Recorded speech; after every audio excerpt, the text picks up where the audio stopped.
Great. So, welcome all who've already tuned in to the David 67 Celtic News live stream on Thursday, the 16th of July. I was hoping by this time we would have had a bit more news of more players coming into the club. In essence, there's been more players leaving the club over this last week rather than coming into the club. However, according to quite a few different websites and so on, it's suggesting that Celtic are in the process of maybe signing a few players over the next 3 to 5 to 7 days or so.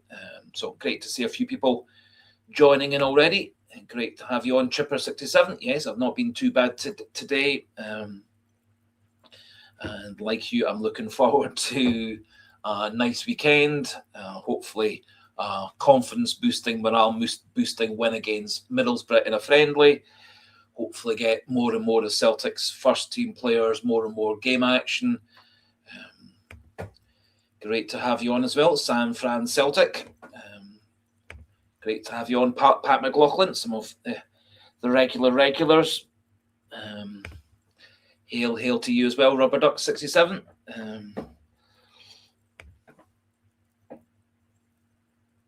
And yep, Paul Biddle couldn't agree more. Hope to get a new signing in the door in the near future. Hail to you as well. Yes, so lots of rumours of Celtic having bids out there, awaiting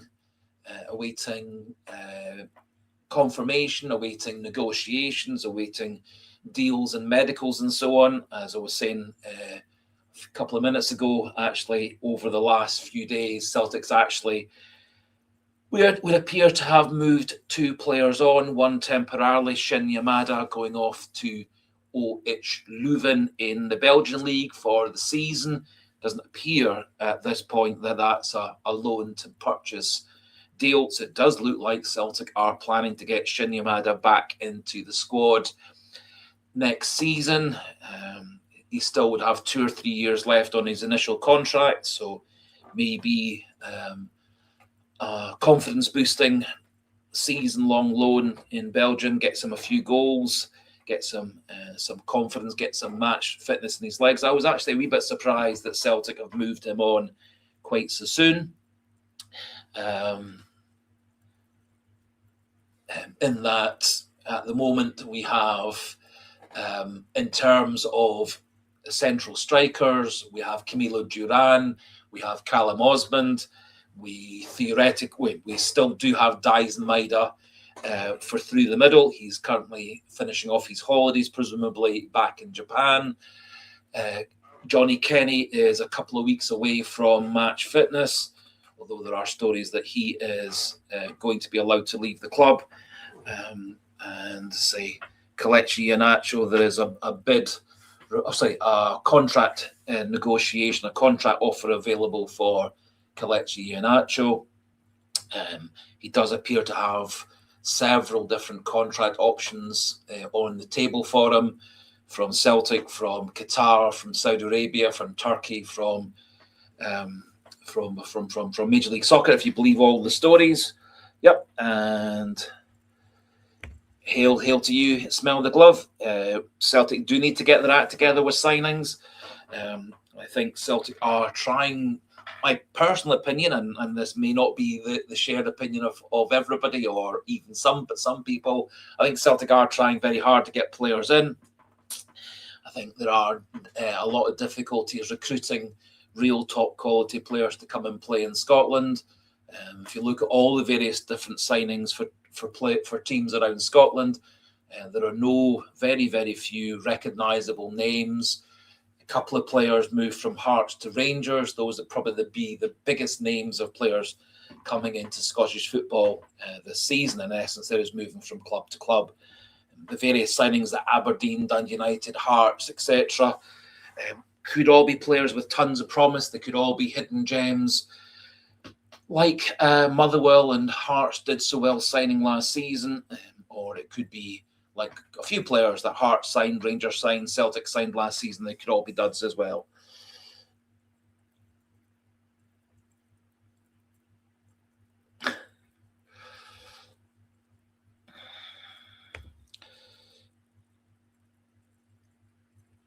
Yep, green for goal.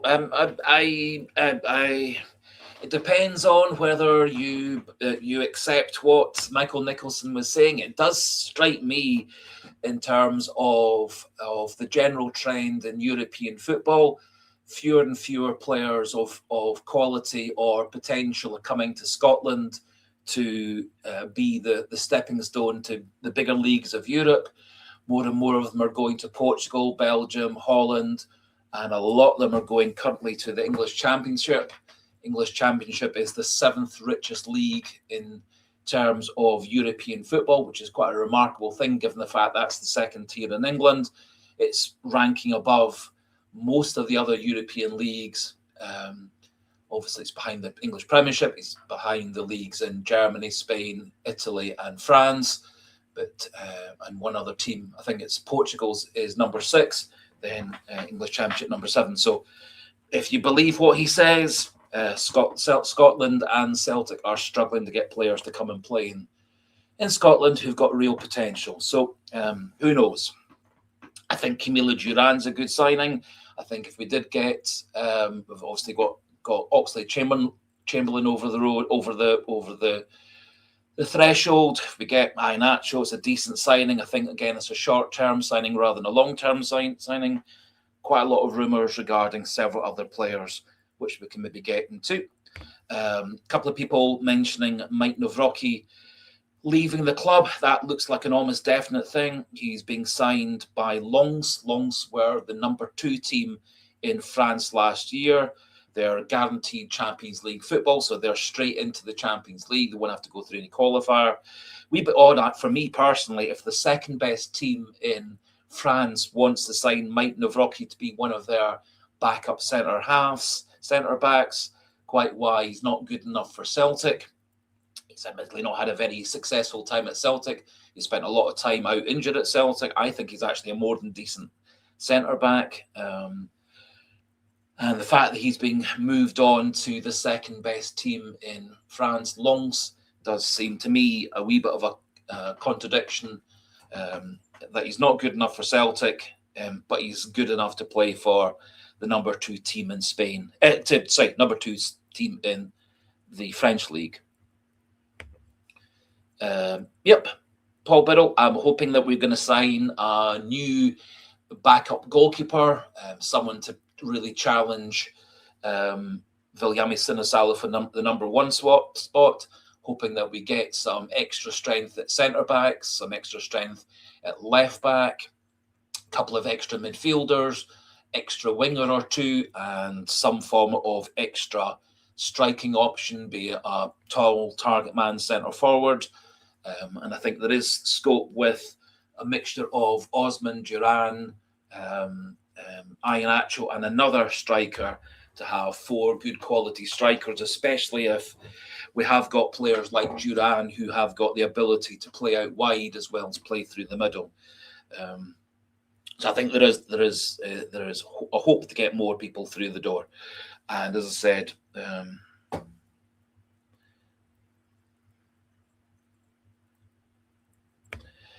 David Stalker, yep, we're not spending big. Well, I suppose the depending on which version of the Camilo Duran deal one believes, that's said to be 3 million. Some people saying it's 4 million, with another 1.5 or 2 million on top of that. So if that all comes to pass, that would be £6 million, which is a relatively large amount of money. I think possibly someone was talking about. Good evening to you as well, Gary Simpson. Trying to catch up with everybody there. David Stalker, it'd be free agents. I do think that's what was said in that transcript of the talk across in Ireland with the supporter club over there.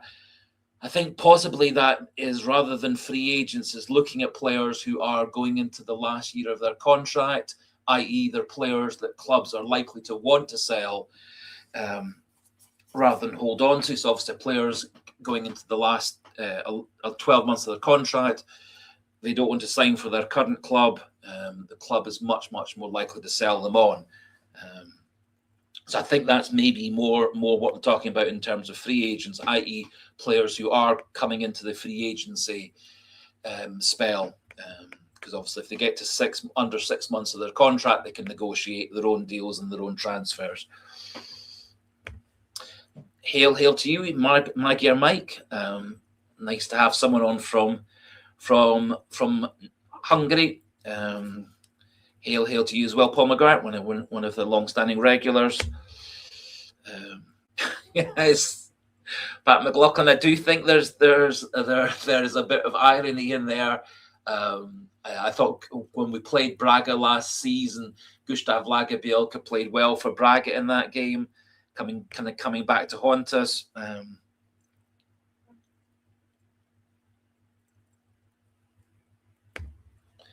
Good for go saying, is anyone else fed up with Martin Neal's bored excuses and jokingly saying Nicholson is dealing with things? Okay, I tend to believe what Martin Neal says. I trust what he says. However, he may be being diplomatic. He may be trying to calm the waters, trying to avoid any sort of fan revolt or etc. I think one of the most important things I think as a Celtic fan is to get behind the team. Pat McLaughlin and Lagerbielke came back with Braga and laughed at us. I thought Lagerbielke had a great game that day, and he's one of several players I think Celtic have been rather stupid to let go. But Lagerbielke was definitely not one of Brendan Rodgers' favourites. That's why he got moved on. Another player I thought was a very good player for Celtic, a good, dependable, versatile player, Tomoki Iwata, another player that Rodgers moved on. Hae-Jun Oh, the South Korean centre forward, another player who's gone on to great things.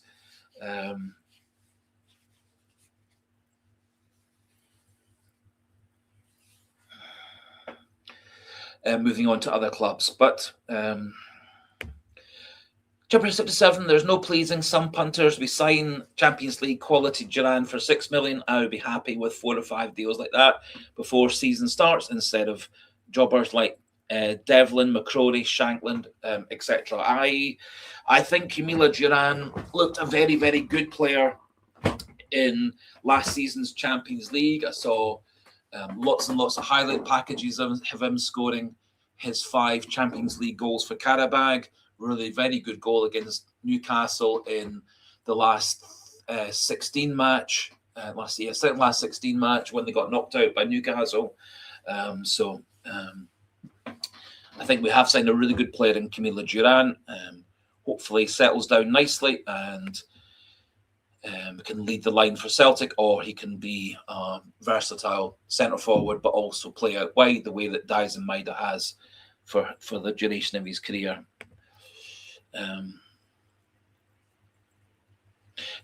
Smell the glove. That could well be right. Well, there are various different versions as to how much was spent on Camilo Duran. Some are saying 3 million, some are saying 3.5, some are saying 4. There appears to be clauses that will bring up to 5.5 or 6 million. But I do take your point. We have sold on Luis Palma. We've sold on Hayato Inamura. Quite a remarkable £1 million profit on Hayato Inamura in under a season, despite the fact he only played 1 game for Celtic. Again, I think Hayato Inamura is a player, had we persisted with, I think would have turned into a very, very decent hybrid left-back, centre-back, defensive midfielder style person. However, we'll see how he progresses back in Japanese football.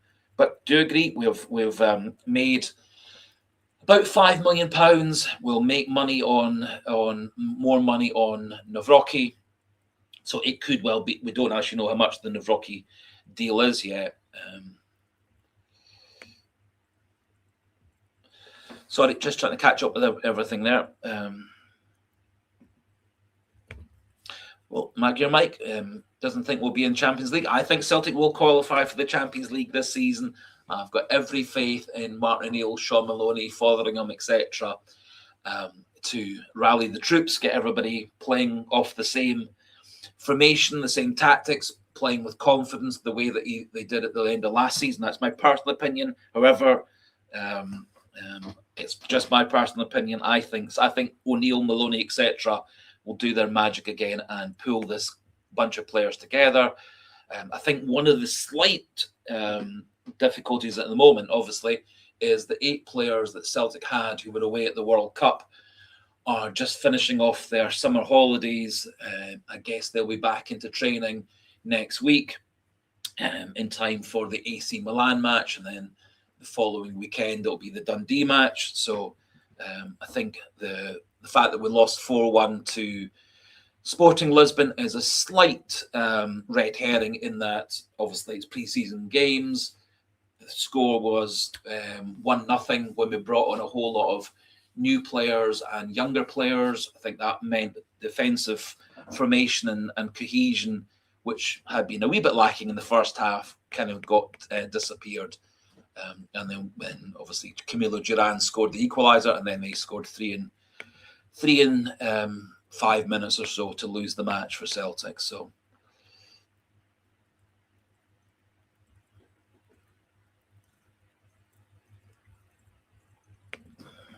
Paul McGuire saying, just seen Celtic sign 10.4 million Hassan. I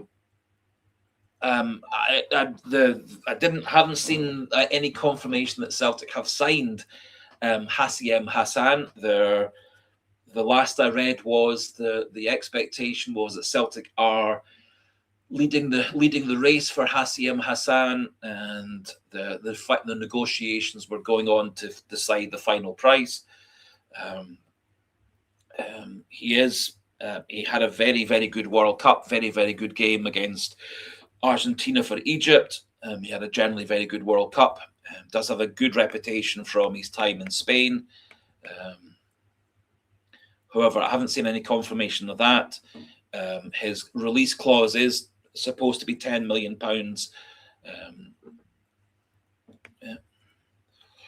However, I haven't seen any confirmation of him coming in. Several stories also saying that we are at the head of the queue for Dinko Horkas, who is a Croatian goalkeeper playing in Spain. Had an excellent season in the Spanish second division last year, La Liga 2, and Celtic are said to be the top of that list.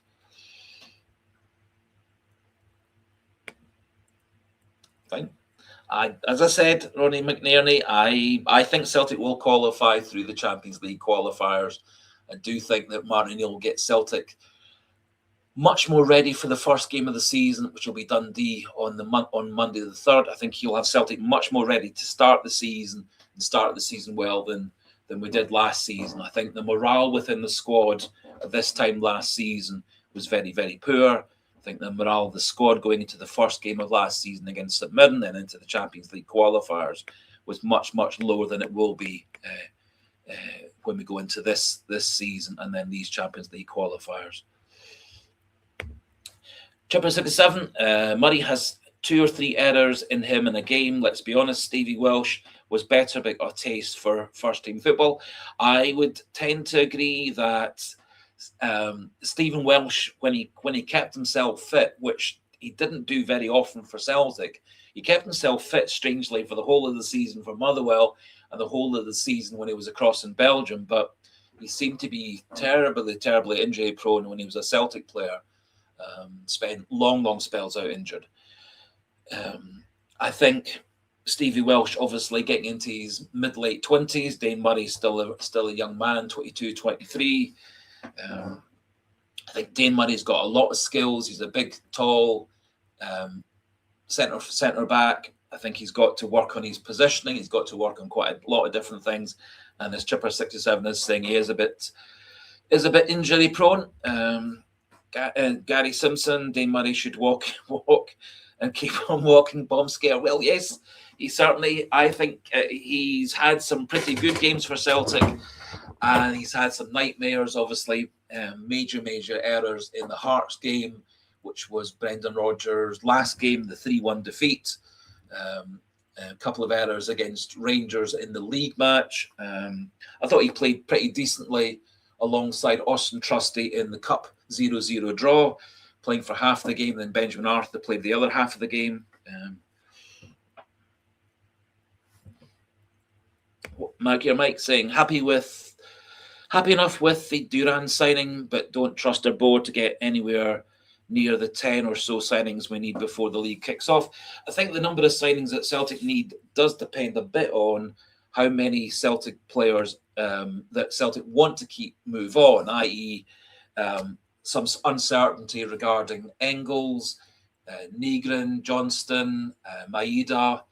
I think Hatati's definitely leaving one way or another. Have to say, I'm really surprised there's not been any proper bids for any Celtic players such as Maeda or Engels or Hatati. Lots of rumours that Nottingham Forest are going to put in a bid for Arnie Engels, and then with their brand new manager, they're now bidding for a player from Berkval from Tottenham. There were rumours that Notts Forest had put in a big bid for Engels last week. That doesn't appear to be the case. Certainly not backed up by any further stories in Scottish press. O'Neill said that wasn't the case. There wasn't a bid for Engels. As far as it seems, there's no bid so far for Maeda. Rumours of West Ham wanting Engels, wanting Hatati, and bizarrely they want Mikel Ong-Barlaquisha. However, despite the fact for the last 3 or 4 days that's what they've been saying, there's no sign of any bid actually coming in for any of those 3 players. So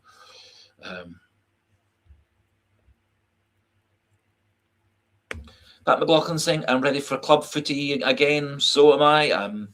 I've got a wee bit bored and frustrated with the World Cup. Don't think personally the quality of football in recent weeks has really been stepping up. I think the 2 semi-finals weren't terribly good games. I think there's been quite a lot of negativity in terms of tactics in recent weeks, particularly from the England side. I think for me, overall, the World Cup's been a bit disappointing. Some Celtic players got through to the knockout stages. Half the Celtic players got knocked out before the final stages. Happily, it would appear that all 8 Celtic players have come through the World Cup without being injured.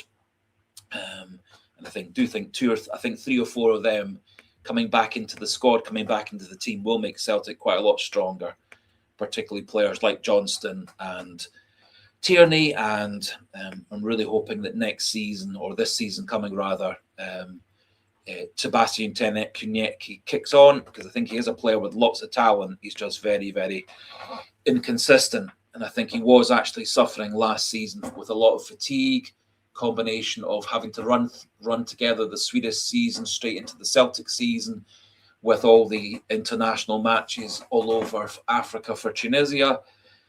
I'm hoping that Koniecki will come back from the World Cup. He was the first one knocked out, come back fighting fresh and ready to develop consistency, because I think he's a player who is creative. He's got good tricks on the ball, able to score often quite spectacular goals. Just think he needs a bit more consistency. 67, Iheanacho playing in an Africano mud pitch instead of a pre-season footage. I think my understanding was he was training down in England and then training, I think, somewhere else like Spain. But anyway. O'Neill certainly is very, very keen to bring back Iheanacho. My worry with Iheanacho is I don't think he's got anything more than 30 minutes in him. But however, to be fair to Iheanacho, he scored something like 6 goals in the last 8 games of the season. Some very, very important goals. Obviously, the Motherwell goal, the final goal in the cup final, 2 goals in the cup semi-final. Very, very important winner against Dundee in the game that kind of kick-started Celtic's good run at the end of the season. So maybe if Iheanacho is happy to be super sub for Celtic next season, playing 20 minutes, 30 minutes, coming on and scoring goals. I think that may be the best that Celtic can get out of him. I doubt he's going to get back to full fitness. Green for Goal saying, keeping tabs on, monitoring the situation. Celtic have inquired, more talks planned. All these statements that no other club have problems signing a player. Well, I read very similar comments regarding lots of clubs all around Europe. Rangers have been in negotiations for multiple players. Very few of them have come over the line. They've been lined up to sign quite a lot of players. However, I do take your point. It's been quoted more often in terms of Celtic players and coming into Celtic than any other club. I do think personally that some of these stories I very much take with a pinch of salt and are rather doubtful. And I think there are quite a lot of journalists and football sites, etc., who are fairly anti-Celtic in their biases. And so I do think some of the stories have a very low level of truth and honesty behind them. And I think there's quite a lot of rumours swirling around which are made up to try and sell newspapers and get clicks on websites and get people to move over to their live stream and their channel and their sporting sites, etc.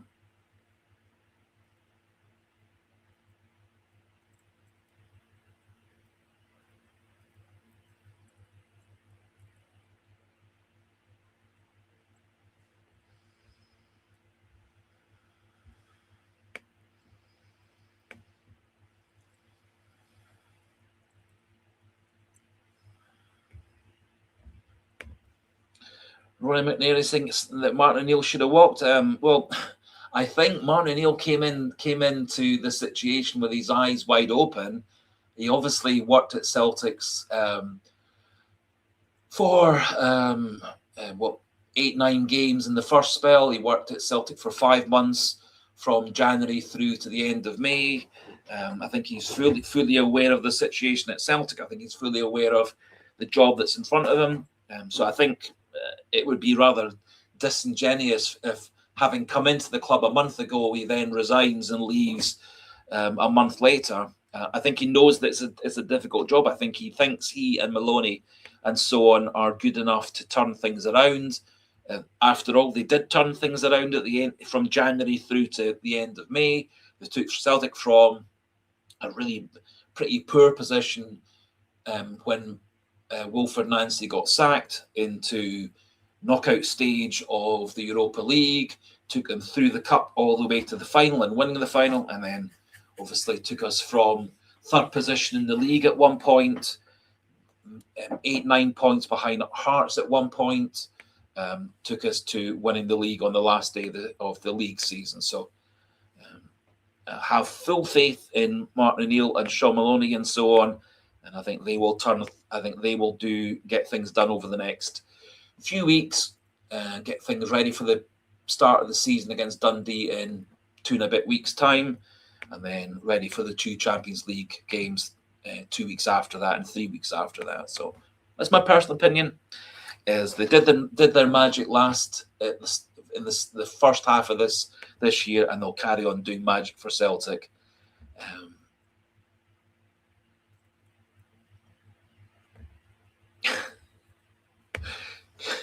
Green for Goal, Dane Murray and Trusty at centre half next season.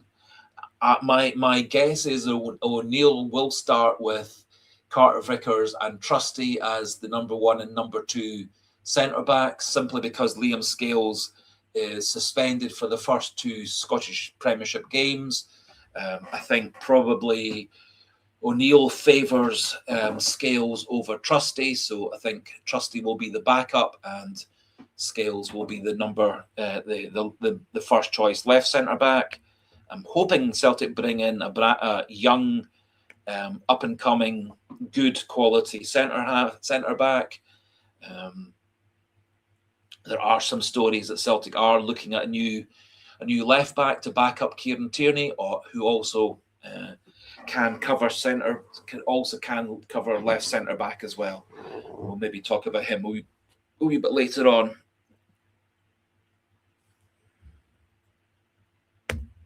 Good question, Rubber Duck 67. Of the current squad, who do you think will kick on and step up this season? Well, I've got a lot of hope that that Callum Osmond will turn into a very good, high-quality player coming off the bench, starting some games to give Camilo Duran a rest, maybe also from time to time Camilo Duran swapping out to left wing and Callum Osmond playing through the middle. Another player I'm hoping that really starts to really kick on this season, Sebastian Chinecki. I think he has got a lot of talent, a lot of ability, and he showed that in some spells last season.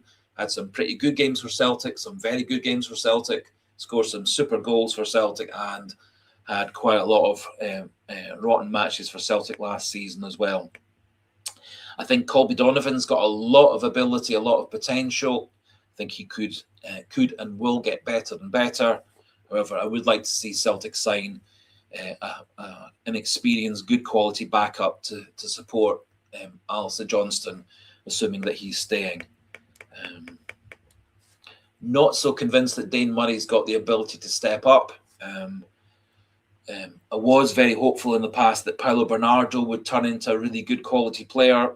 His loan season, I thought he was a very decent, good quality player, but he hasn't really kicked on. However, there's still time. He's still a young man. There's still time for him under the tutorship and training with Maloney, Fotheringham, O'Neill, etc., to get better and better. And I'm really looking forward to Camilo Duran fulfilling all the potential and promise and ability that he's shown with Karabag last season. I think Nygren, hopefully this season, also becomes more of an all-around player, and that Celtic can give him support, which allows him to express himself much more at the top end of the pitch and doesn't require him to spend as much time battling for the ball in midfield as he often had to do last season.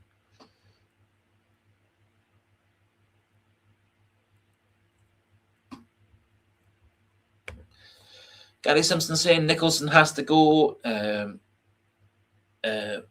go now, but he's doing well according to Dermot Desmond. Well, we don't actually know what Dermot Desmond's opinion is of Michael Nicholson. Michael Nicholson still seems to be in a job. It's questionable how much influence the stories are that Celtic have a recruitment team, Celtic have a scouting team.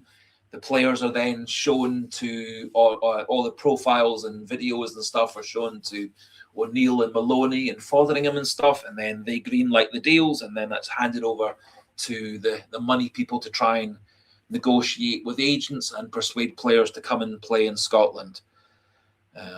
According to UEFA, Scotland's Premiership is now the 19th best league in Europe.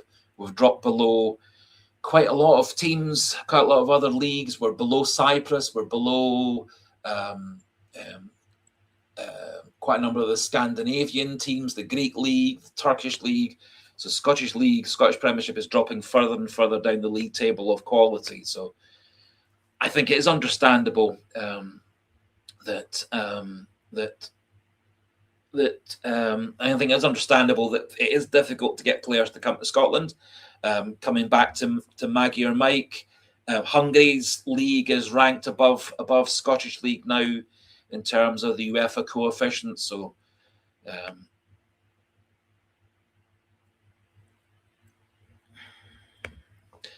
Triple 67, McGregor going to Saudi Arabia now.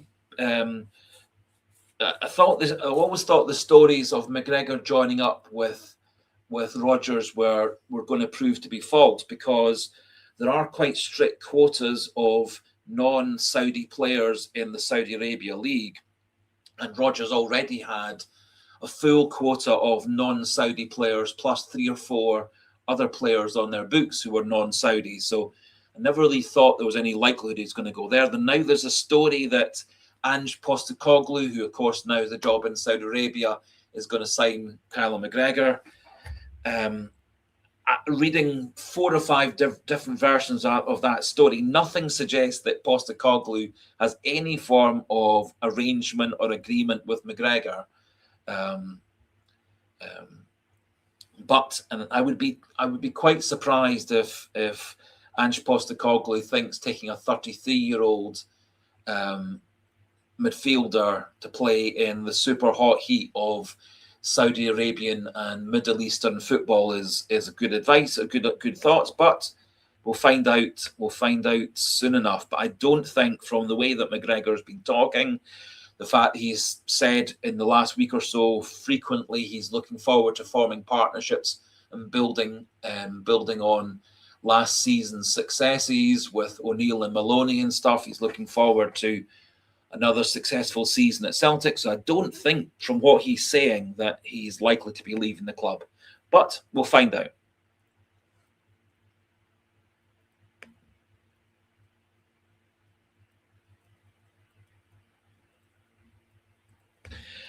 Pat McLaughlin, really interesting. Yep, that's a very good bit of speculation.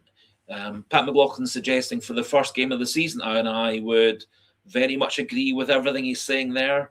Sinisalo, Johnston, Carter Vickers, Trusty. I think if Scales wasn't suspended, he would be the left centre back. Kieran Tierney, McGregor, Engels, Negrin. I think that's an interesting shout as well. That Engels will still be at the club, as I said. Tons of interest for him from Nottingham Forest in the winter. Thing to remember is their manager in the winter is no longer their manager now, and it does look like he's exploring other options rather than Engels at the moment, despite what some of the stories were saying. Engels, Negrin, Yang on the right, Duran through the middle, Chinecki on the left. I think that's a perfectly reasonable shout. Depend a wee bit on whether Engels is still at the club or not. Depends a bit also, obviously, whether Maeda is still at the club or not.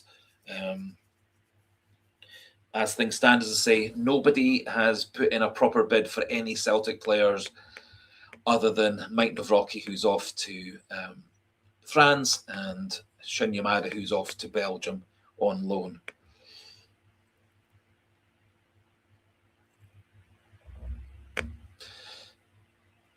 Pat McLaughlin saying Doohan, Ralston, Murray, Oxlade, Chamberlain, McCowan, Forrest, Osman, the substitutes.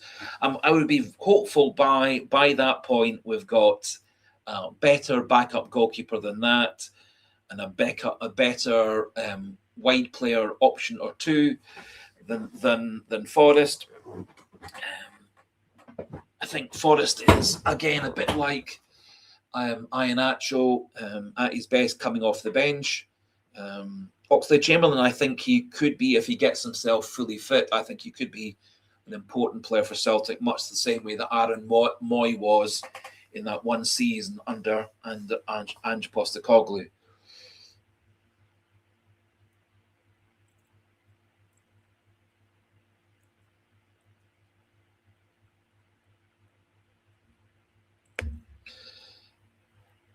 Milky Moose Celtic 67, praying for Osmond. I think Osmond is one of the players that Celtic have got on their books who is going to become a better and better player. I thought he showed some flashes of brilliance last season. After all, it was his pass that set up the goal that won the title. He did score the third goal into an open goal. He scored a super goal against Rangers in the League Cup semi-final. He played. He won us a penalty in the game against Midtjylland. So I do think he's a player with a lot of talent who could really, really kick on this season. Smell the glove. Does Celtic have a recruitment team? Yes, they've got a recruitment team.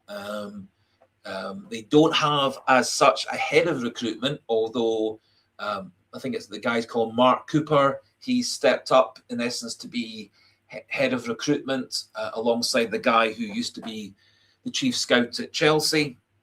So I think they're heading up the scouting department, and Mark Cooper is temporary head of recruitment at the moment.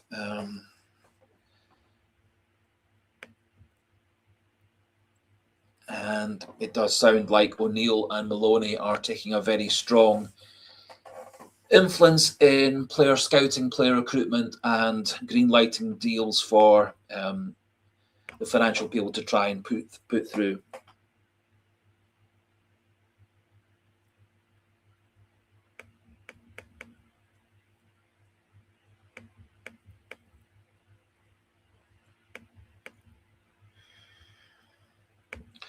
Beneath Frigo saying, smell the glove, our recruitment team is phoning up agents worldwide and asking who the cheapest player is on their books. Well, if that strictly isn't the true, well, it certainly isn't true in terms of signing Camilo Duran from Karabakh. He was the best player in their league for any team. He was the best player on the Karabakh team.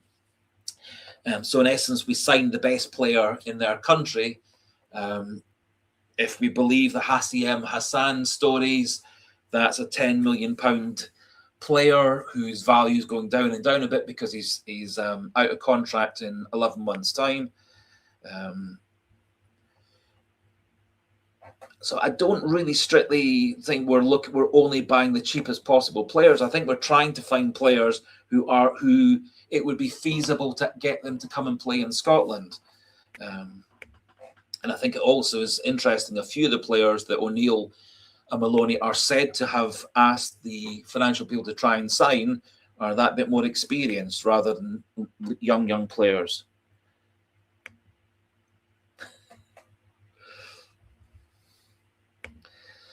Time for me flustery. What I can say is that I wasn't disappointed that England got knocked out of the World Cup.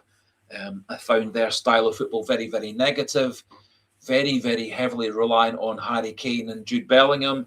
I think the rest of their team is actually not that good, and they got bailed out again and again and again by some good defensive hard work, a bit of luck with some refereeing decisions, and some great work from their two-star players.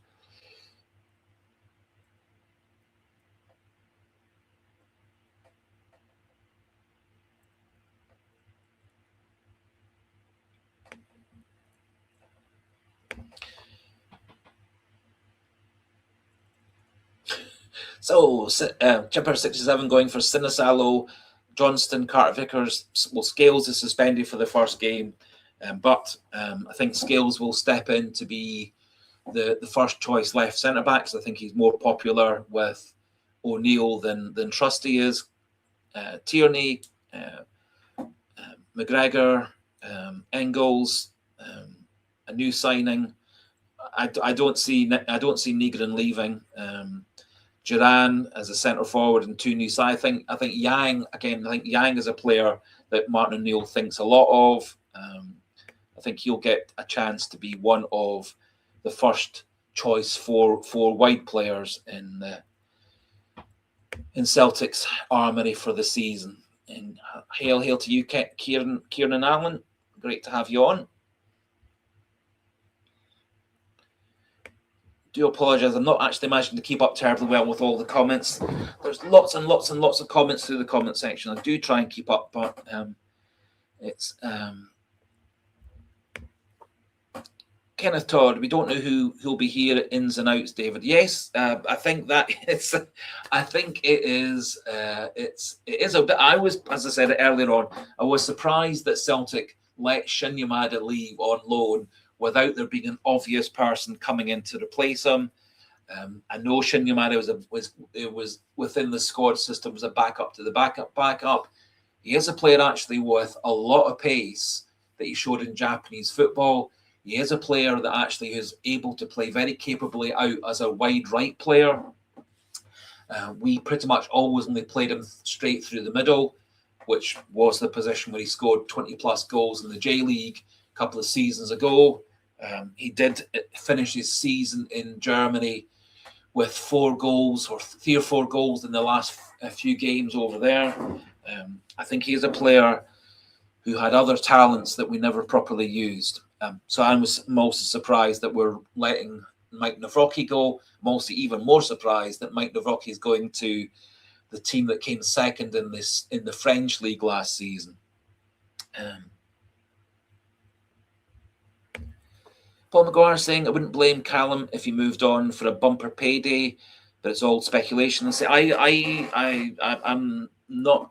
I haven't seen anything convincing to suggest that the player that Ange Postecoglou wants as one of his extra 2 overseas players is going to be Callum McGregor. I'm not sure that Callum McGregor at 33 is cut out to play in 40 degrees centigrade heat on a regular basis. Also, he has a relatively young family.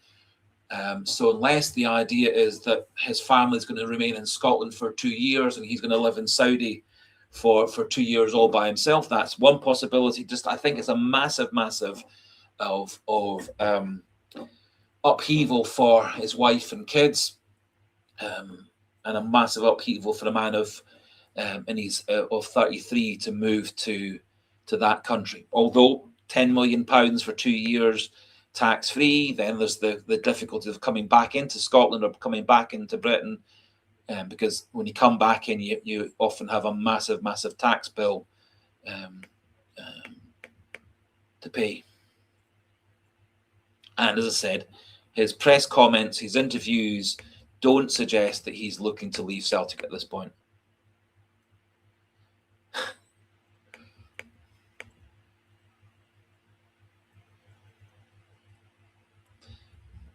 Green for goal, that's a good point. If McGregor stays, we'll be subjected to his negative side and backwards balls as he's lost his pace, slows the game down, can't tackle. Was one of the reasons we only scored 58 goals this season past. Yep, I think there's an awful lot of truth in that.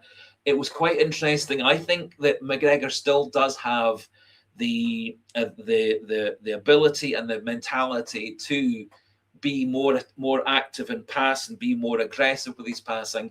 Just it feels like a couple of years with the way that Rodgers was wanting him to play has kind of lost some of his passing skills and his magic. He still is capable of some really good fast forward passes, but he does seem to, you're quite right. He does has tended to be a lot more negative. I'm also fully hoping that this season he's going to be a lot fitter than he was last season. I think last season he spent a lot of the time struggling with his Achilles tendon and struggling with his calf muscle. Hopefully, having a proper long summer break has got that back under control. He has looked really good in training in terms of all the shuttle runs and sprints and stuff. So hopefully things are better. But I do think Celtic do need some. I think McGregor. I think Celtic do need to find a solution and a replacement for Callum McGregor in the very, very near future, i.e. this transfer window or the next transfer window, or maybe see if any of Celtic's very talented, promising young academy players, under 21 players, Scotland under 21 players are good enough to step up. A lot of people putting forward Kyle Ure as being one possibility. He's one of the few players I think who's looked half decent amongst the young players in the two. Brian Harkin, it was men against boys against Sporting, and they had mainly their reserve team on. Well, they played much like Celtic. They played quite a lot of their backup players. They are the second best team in Portugal. They did come 7th last year in the Champions League group stage. They did get into the last 8 of the Champions League, so they clearly are an extremely powerful, high-quality team. I think their backups were considerably better than Celtic's backups, but the score was 1-0 at half-time. We brought in a couple of substitutes. We brought in a whole lot of substitutes again, including Camilo Duran. He got us the equaliser, and then the defence looked rather disorganised. Montgomery, Murray, Nawrocki, Doohan, all getting all jumbled up and making mistakes. So, but the thing also to remember is Sporting Lisbon are at the same stage of their pre-season as we are. Their league starts 1 week later than ours, so they're at a similar stage to us. I suspect they would have been missing quite a few of their World Cup players like we were. So I wouldn't be inclined to judge Celtic's hopes for the season based on losing a friendly 4-1 to Sporting Lisbon, the same way that when we beat Newcastle around about 12 months ago by 4-0, or the previous summer we beat DC United, Chelsea, Man City in 3 consecutive pre-season games across in America. I didn't get carried away with that because we'd won 3 big games on that pre-season tour, nor did I get carried away when Newcastle, we beat Newcastle 4-0 last week, 12 months ago. So I don't think pre-season friendlies are that much of an indicator for how the season's going to go. But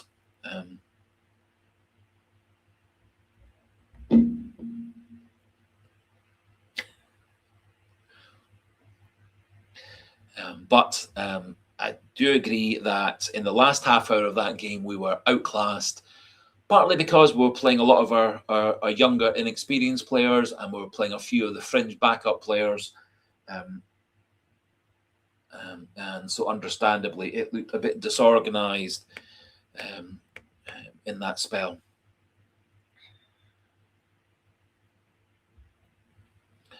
Slabber and Cabbage saying you expect some sort of criticism of the board tonight. I will be annoyed with your limpness. Well, I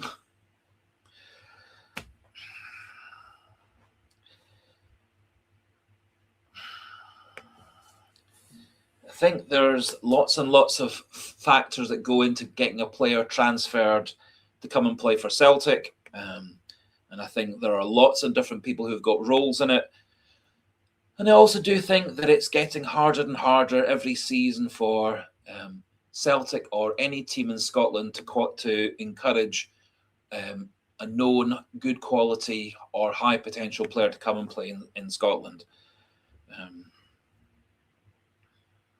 As I've said before, in terms of world rankings, we're the 29th league in the world. In terms of European rankings, we're now the 19th league in Europe. So there are obviously a heck of a lot of leagues in the world who are better than Scotland's, and a heck of a lot of leagues way better than. But also, I don't honestly know what the point of bitching and moaning and criticising the board is, because it doesn't change anything, and it just makes me feel miserable. And I'm be much happier being happy and positive. I don't like being miserable. However, as I've said 1,000 times over the last 11 months, of course, Michael Nicholson, Mackay, other people on the board have made mistakes. Of course, Rogers made mistakes. Nancy made mistakes. O'Neill's made mistakes. Tinsdale made mistakes. Everybody makes mistakes. Players make mistakes. Kasper Schmeichel made lots of mistakes last season. He let several goals in he should never have let in.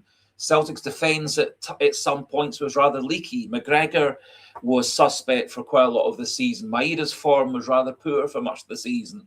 Negrin was in and out with his performances. Kieran Tierney struggled for fitness at the start of the season. There's lots and lots and lots and lots of players and coaches and recruitment people and scouts and board members and executives who can criticise. But in the end, I personally think that we've got a decent bunch of players who, the great majority of them are still at the club, are the ones that won the league for us last year and won us the double last year. One or two players, obviously, like Iheanacho and Araujo, who were factors at some points. They're not back at the club. But I think a lot of and obviously Sirachi's not back at the club either, but a lot of the players who were key to Celtic's success last season are back at the club. However, everyone to their own. If people want to criticise the board, people want to criticise Nicholson, etc., feel free. I'm all for debate, discussion, but I'm also for people having their own opinions. And if they want to have a different opinion from mine, super. And if I have a different opinion, super as well. I think we can all be happy and live together.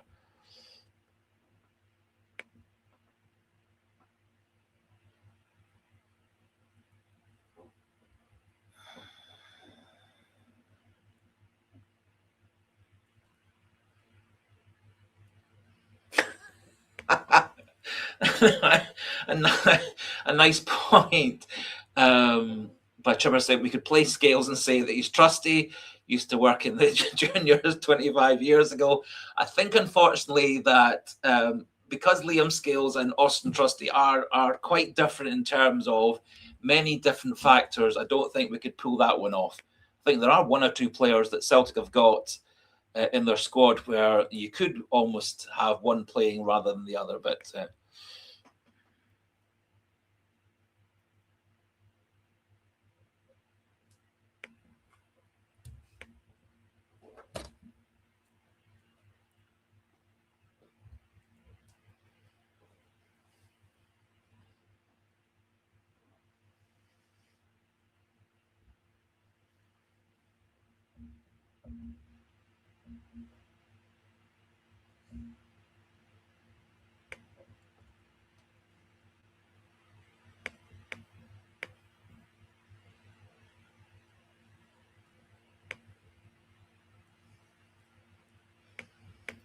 sorry, just trying to catch up with all the comments. There's a lot of comments, and unfortunately, I can't keep up with everything.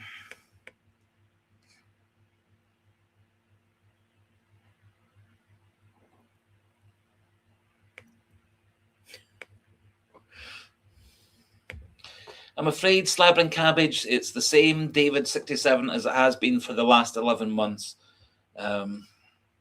Of course, I'm like all Celtic fans around the world, I am frustrated at that we haven't got more players in. I'm encouraged that we haven't lost any of our key players yet. Whether that means that Maeda, Engels, etc. are staying, whether it means they're leaving. I'm really surprised that nobody has as yet come in for Engels or Maeda or anybody other than players that were obviously surplus to requirements. So Luis Palma wasn't needed, Hayato Inamura wasn't needed, Stephen Welsh had been away on loan, Navrocki was away on loan, Shin Yamada's away on loan. So in essence, what we've done is we've moved on 5 players who last season didn't play more than a game or two for Celtic, and we've got some good money for several of them. So I am encouraged that we have quite a lot of players still at the club. That I was expecting that we already would have sold Maeda, already would have sold Engels, but that hasn't happened. And there was some speculation last week that maybe O'Neill had convinced Maeda and Engels to stay for one more Champions League season. Hey to you as well, J7. Great to have some new names.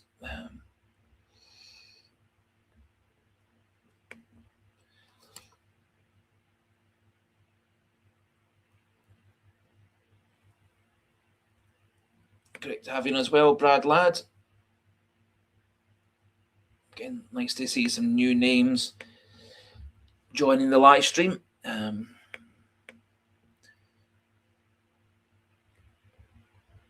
So J7 asking, what's the news on Hassan? Are we leading the charge for him? Now, depends on whether you believe the stories or not. That there were 2 or 3 stories on the various different Celtic news sites, sports sites, etc., saying that Celtic are deep in negotiations with Real Oviedo, sorting out the package for Hassan, and that the deal is expected to happen sometime next week. If it happens sometime next week, that would be super. Obviously, Hassan, having played for Egypt into the knockout stages of the World Cup, he'll be on his summer holidays for a couple more weeks, so he wouldn't really be coming back into the Celtic squad if we do sign him, probably until near enough the same time as Johnston and Trusty and Tierney and Ralston and so on and so on. Maybe even a bit later than that. So, and obviously with him having played a whole World Cup, he's going to be fit and fresh. He got through the World Cup without injury. So again, he's a player who should come straight in and not need any kind of pre-season build-up. It's simply then a question of moulding him and blending him into the squad. So the story is, J7, that Celtic are leading the race for Hassan. There's some rather surprising rumours that he might be going to Liverpool. I don't think that's very likely at all, given his stats and stuff. as I said, slab and cabbage, maybe there's a bit of a delay as to what I'm saying and what's coming up in the comment section. Obviously, I am disappointed, frustrated that we haven't got more new players in. I think, unlike several others, or all the other Scottish clubs, our season starts for real a week or two after everybody else's. Obviously, the Hearts, the Rangers, they'll have European qualifiers. Motherwell, Hibs, they'll have European qualifiers. All the other Premiership sides in Scotland are already playing League Cup matches. So obviously Celtic season starts a couple of weeks later than all of them. Starts a week or two later than Hearts and Rangers as well, with European qualifiers. So I still think there's plenty of time to get things sorted. I think one of the issues is, for me, is the fact that we've not lost any players, and I think that does actually make it more difficult for bringing in new players. In that, if Maeda and Engel stay at the club, we obviously don't need to replace them, and we've got obviously two good high quality players to be first team regulars. Just give me 1 wee second.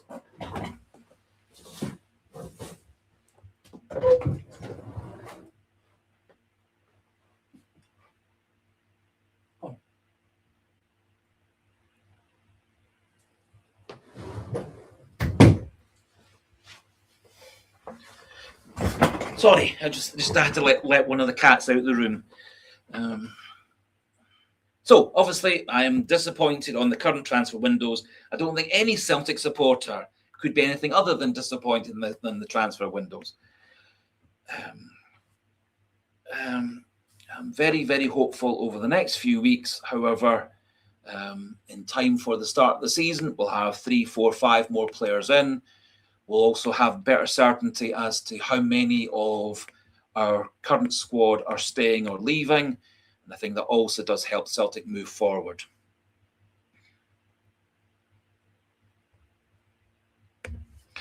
Chipper 67, I would tend to agree with you.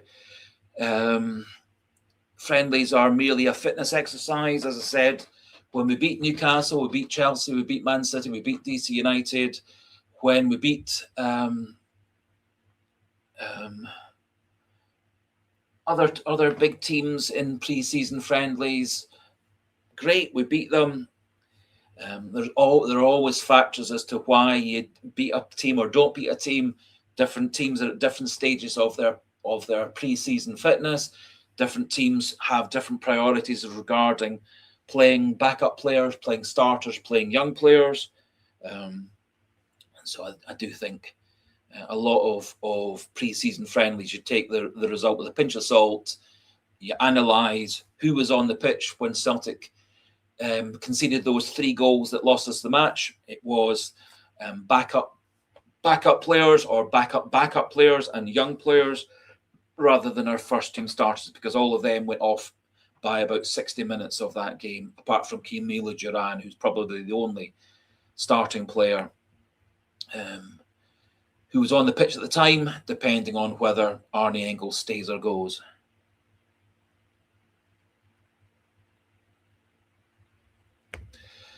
Kieran Allen, Celtic haven't had a team that tackles in the last 10 years or so. Yep. I think certainly Celtic, with players like Wanyama and Scott Brown, did have players who could win challenges in the midfield. Arne Engel's pretty decent at winning the ball back in the midfield, but certainly we'll totally agree. Nygren, that's not anywhere near his ability. Callum McGregor's lost that tackling ability. Interestingly, last season, our second most successful tackler was Ha-Yun Yang. So Kieran Tierney was our best tackler last season. He made the most tackles and he won the most tackles. And close behind him in terms of tackle efficiency, tackles won, was Ha-Yun Yang, which I think is quite an interesting stat.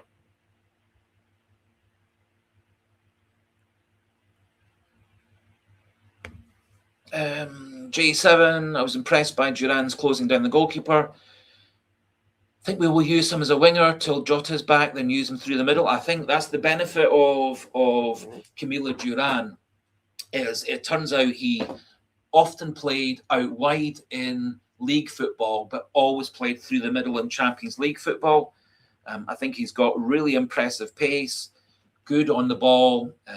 He's actually surprisingly big, about 5'11". I think if he settles down into Scotland, settles down into Celtic, I think we have got a potentially really good player. And as I say, we do have this sort of double threat of him being able to play out wide or play through the middle. And I do think that Callum Osman is going to be a very promising player. I do think we need a more reliable first choice striker if the plan is to play Camilo Duran out wide for a lot of the time.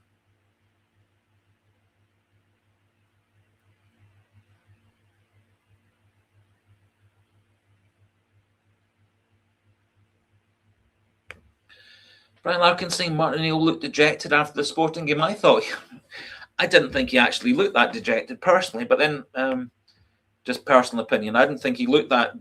I think he realised that it was a game in which Celtic played some of their starters, took a lot of the starters off, rested them for the last 30 minutes. We threw on Camilo Duran. That was very promising. We gave quite a few of our younger players and our backup players more game time, more experience. I think Martin O'Neill does realise that bringing through a few young players over the next season or two is actually an important thing to do in terms of long-term success at Celtic.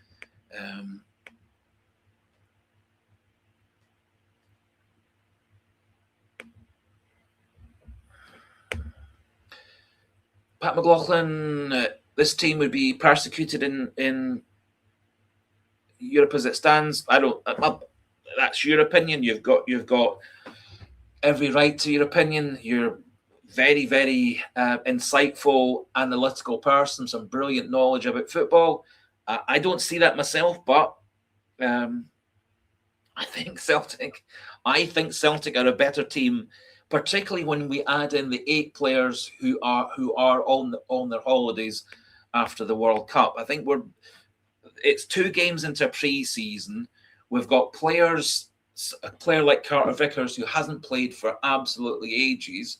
We've got a few players who are trying to recover their fitness, such as Oxlade-Chamberlain.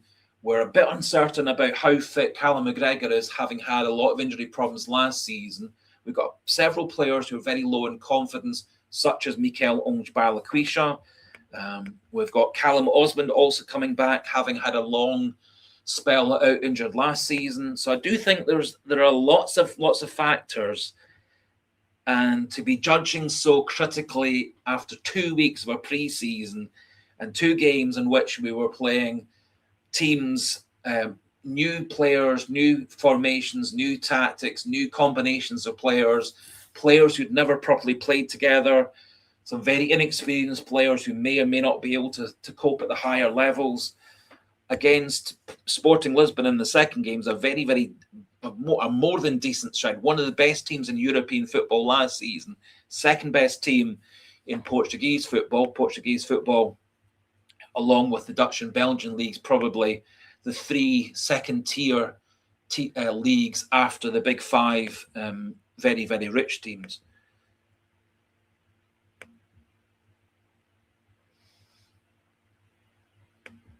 However, I think Celtic will be fine. Partly because of Martin O'Neill, partly because how well he does to bring players together. After all, Kierat Almaty's team last season was a bunch of players that nobody really had particularly heard of, but their manager, their coaches, their captain, their players got everybody to play for the shirt, play for the club, play for each other. And I think that's one of O'Neill, Maloney, Fotheringham's real skills, is getting that sort of thing, getting players playing for each other, playing for the club, and playing to a plan.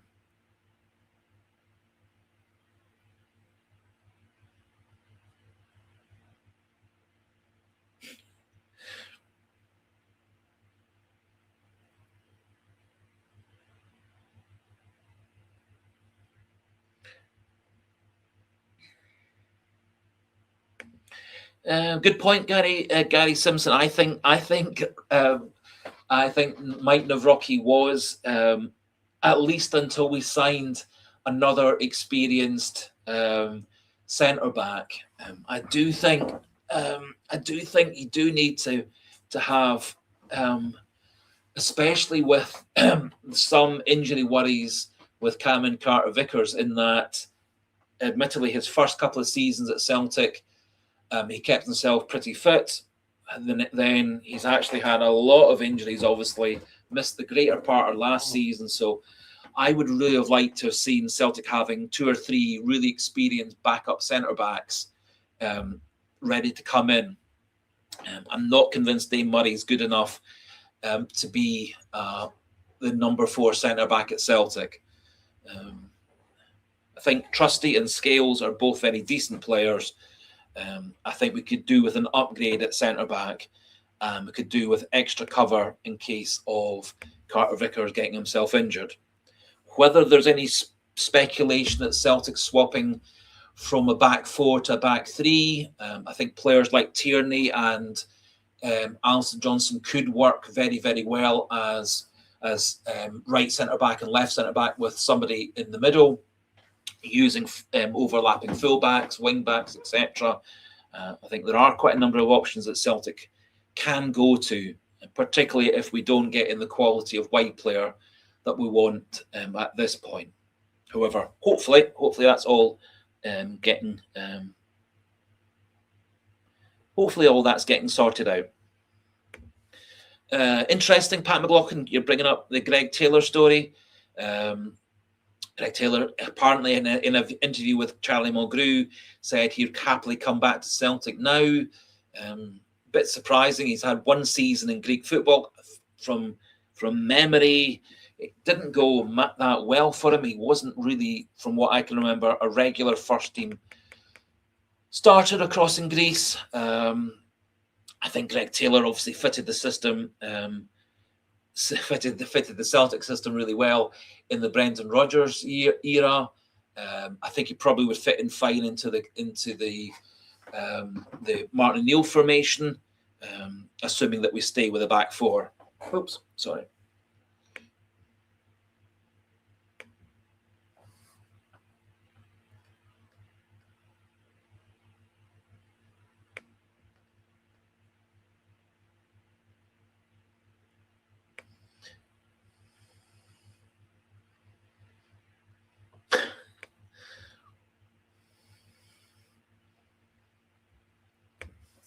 So, Mad Gear Mike, Martin O'Neill pulled off a miracle last season that currently stands. I don't think even Jesus Christ himself could pull that one off again.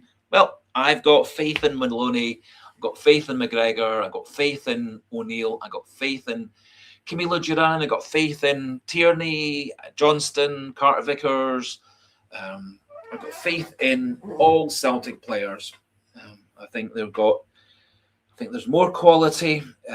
And I think some players, and let's say, I think once Celtic are into the season, once the World Cup 8 are back, once things have all settled down as to who's staying, who's leaving, who's coming in, etc., and then we can start judging things after the first couple of months of the season, and then see where we are there, see who we've managed to sign, see who we've managed to keep, and see which players have stepped up to be even better this season than they were last season.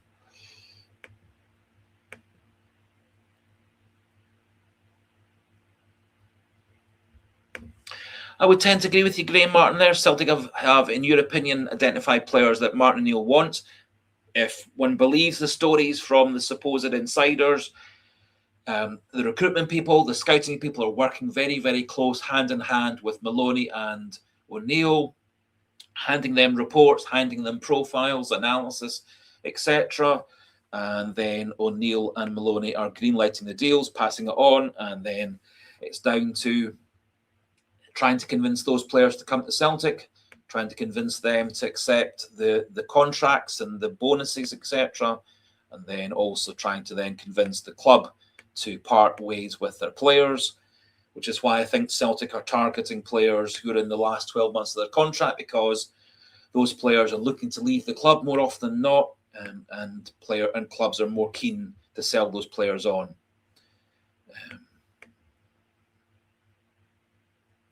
And personally, I would rather Celtic signed real quality, good quality players or high potential players, rather than just signing players for the sake of signing players.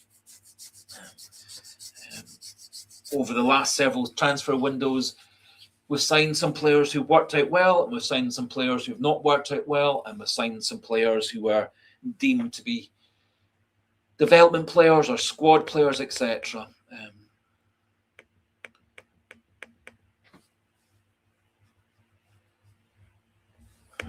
Good point, actually, David Stalker. Maybe Benjamin Arthur again. There was quite a lot of speculation at the end of last season that Celtic and Brentford were negotiating bringing him back on a proper season-long loan. I think Benjamin Arthur, certainly for me, considerably better than Dane Murray. I think Benjamin Arthur, obviously, a player who's going to get better and better. I think probably Carter Vickers, Trusty, Scales are all at the best level that they can be. However, Benjamin Arthur, I think, is a player who's got several years to get better and better. Interesting stories, again, whether they're true or not, that Celtic have been inquiring about trying to get Julian Araujo back to the club. I don't think the transfer fee would be a particular problem with all the financial fair play rules, etc. Bournemouth, I think, would be quite happy to have a bit of a loss on that deal.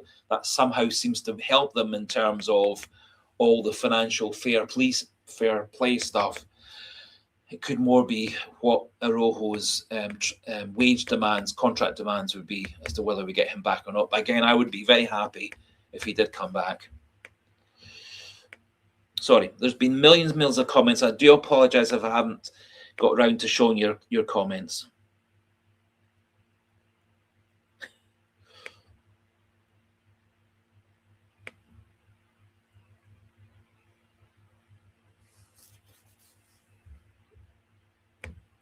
So David's talking, if we get Viking, will be destroyed, or Bodo will be. We can't get Bodo Glimt because Viking won the Norwegian Championship last season, which means Bodo will be in the other side of the draw. They'll be in the Hearts side of the draw, not the Celtic side of the draw. So, but Viking could potentially be a difficult team for us. Obviously, they are partway through their league season, so they're obviously a couple of months further down the line than Celtic will be. There are various different options that Celtic could get in that final two-legged qualifier.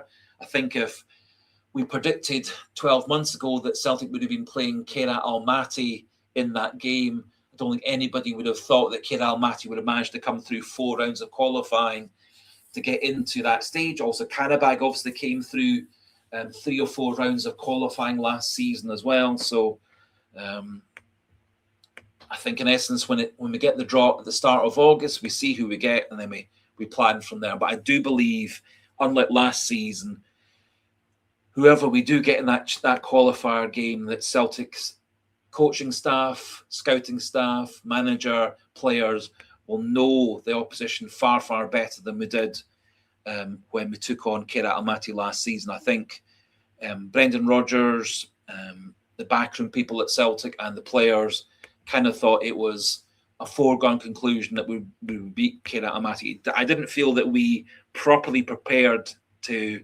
counter-attack and counteract the Kherat Almaty tactics and formations and way of playing. They'd used the same sort of formations and tactics and game plan to get through a couple of rounds. They beat Slovan Bratislava in the round before they played Celtic, again by negative tactics, defending, hitting on the break, and trying to play for extra time and penalties. It worked against them, and it worked against, obviously.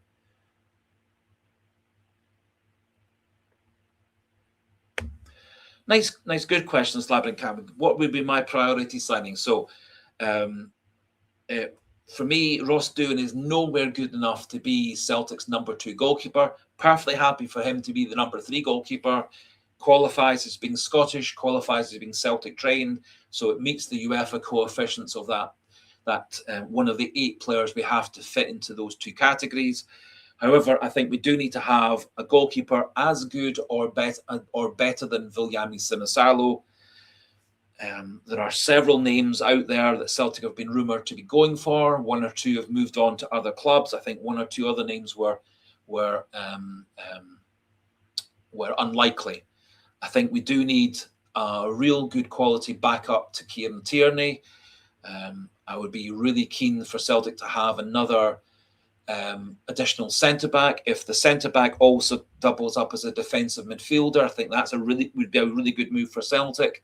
So if we did get a player maybe like Nir Bitton from previous times who could play centre-back, could play defensive midfielder, I think that's a good option. We had that play with Tomoki Iwata until Brendan Rodgers sold him. I think we do need a couple of good quality midfielders, especially if Engels does move on. I think we need a couple of good quality wide players. And I think Celtic could do with another experienced or 2 experienced strikers to go along with Camilo Duran and Callum Osmond, who are our current fit strikers. Whether Johnny Kenny stays or goes, that's another matter. So those would be my priorities. A goalkeeper to challenge Sinisalo for the number 1 spot, a backup for Kieran Tierney, centre-back, maybe a hybrid centre-back defensive midfielder who can double up the 2 roles, gives us flexibility. Replacement for Callum McGregor now and in the longer term. Replacement for Engels if he does leave. Maybe a promising young midfielder to be the backup ahead of the backup replacing Hatate, let's say, because I think he's definitely leaving. A couple of good quality wide players. If the wide players can double up as a striker, that's all well and good, even better. And as I say, 1 or 2 more striking options. So maybe Iheanacho, if that's what O'Neill wants, and another player over and above that. And the rest of it depends a bit on whether Trusty, Johnston, Nygren, etc. stay or go. And what happens exactly with Engels and Maeda, and if those players do move on, when they move on, because I think if they are moving on, the sooner they leave, the better, because it does give Celtic a lot more time to get the players in to replace them. Jay saying, cheers, Greg Taylor for the service, but I'd rather have Sirachi. I would tend to agree with that. I think Sirachi's a more all-around player than Greg Taylor. I think he's generally a better defender than Greg Taylor. And I like the way that Sirachi could step into midfield. And after all, Sirachi was pivotal along with Callum Osmond in setting up that goal for Dyson Maeda with 3 minutes to go against Hearts. So I would love to see Sirachi coming back to the club. Experienced, played all around the world, fits into teams really well and quickly.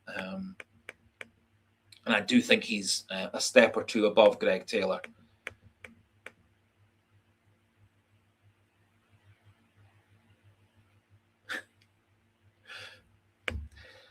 So Tone making an interesting and rather humorous comment. Cracking Japanese striker coming in, Neiwan. Well, I do think Celtic will be adding 2 or 3 players over the next week, 10 days. Another 2 or 3 players as the season starts, and another couple of players in the last couple of weeks of the transfer window. I think part of Celtic's ability to sign players also depends a bit on getting through those Champions League qualifiers, because I do think that probably a few players who Celtic have got tentatively lined up are only going to agree to come to Celtic if we're in the Champions League. But we'll find all that out in the next few weeks.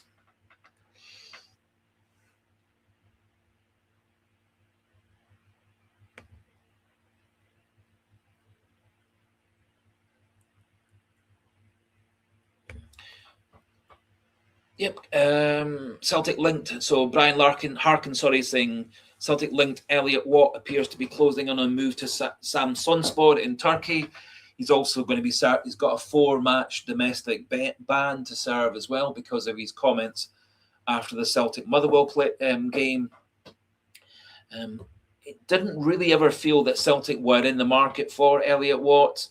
I thought he had a fine season for Motherwell last season. It's also a good example of players that nobody particularly had heard of this time last year, who were very, very successful players in the Scottish Premiership last season. So you think about Maswinizi coming as a free transfer, having been chucked out by Leicester. You got Braga coming from for a tiny fee.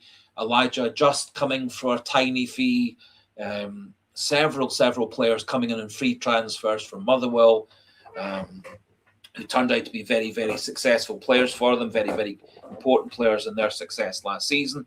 Again, Hearts brought in a whole lot of players. Braga Kizaridis, their goalkeeper, Slough, for next to nothing, and they all turned into really super players. So I think it's more a question of finding quality players, convincing them to come to Scotland. I don't think necessarily spending tons and tons and tons of money is a guarantee for success. After all, we spent 5 million on Balikwisha, and that was a pretty rubbish 5 million. I do think Chineki will turn into a better player. As much as I like Mikel Onge Balikwisha, I don't think he's going to get back to the form he had 3-4 years ago when he was regular starter in the Belgian under-21 side.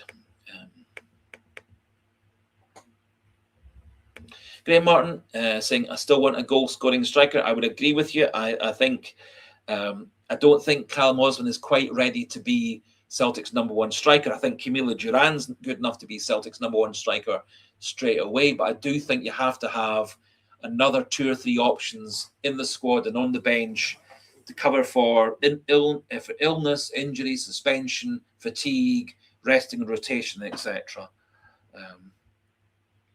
A fully fit Kelechi Iheanacho would be a great addition to the squad, but I'm not convinced we're going to get him fully fit.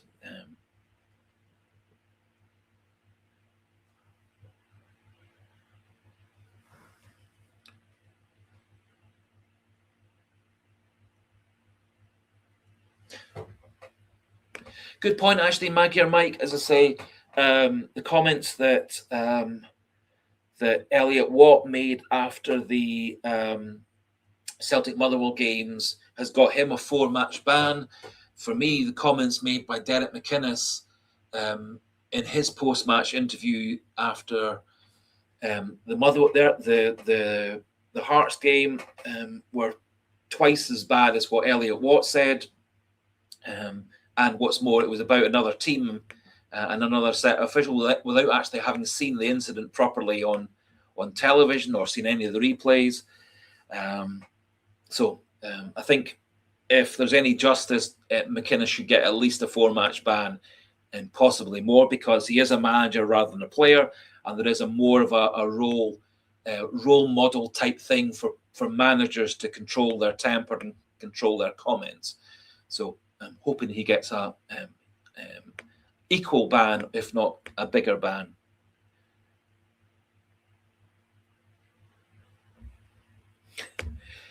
Paradise Huddle, you'll never walk alone. Trebles on 6 in a row. I think I would agree with you. I think Celtic are on course for a double or treble this season. I don't think any other team in Scotland is stronger now than they were last season. Rangers have lost a heap of players who were there on loan. They have brought in Lawrence Shankland. I'm not convinced that he's going to step up under the pressure of being the Rangers' main striker. There's going to be players also at the club like Chermiti and Majowski. Is McInnes able to fit all those players into a team? They're going to have inexperienced fullbacks because they've lost Tavernier, obviously. They lost the fullbacks they had on loan from Bournemouth. So they're going to be a bit threadbare at the fullback region. They have still a bit of quality, obviously, in midfield. Whether Raskin stays, whether Diomande stays, certainly all the stories are that Rangers will have to sell 2 or 3 players to buy any more players. They are rumoured to be signing a Bosnian player or a Croatian player, a Serbian player, a player I'd never heard of before. So I'm not convinced that Rangers have actually upgraded their team particularly. I think they're actually weaker now than they were last season. Devlin, I think, could be a good signing for Rangers. But otherwise, I'm not impressed with what they've got. Hearts, I don't think I've signed anybody of great ability. However, as it turned out last season, they signed some unexpected gems for next to nothing or free transfers. So we'll need to see how all those players develop. Hearts have lost a lot of players. They've lost arguably their two best players in Shanklin and Devlin. So we'll find out.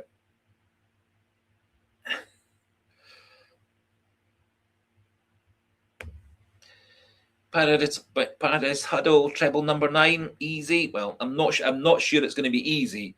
I think Celtic do have to make several very good signings and keep 2 or 3 of their better players over and above what's expected to leave for it to be easy. But I do think Celtic under O'Neill, Maloney, etc. Will be good enough to win a double or treble in Scotland again next season. And I am very convinced that Celtic will get through the Champions League qualifier games in mid and late August. And I think that might open up 2 or 3 more players coming into the club if we do get into that stage.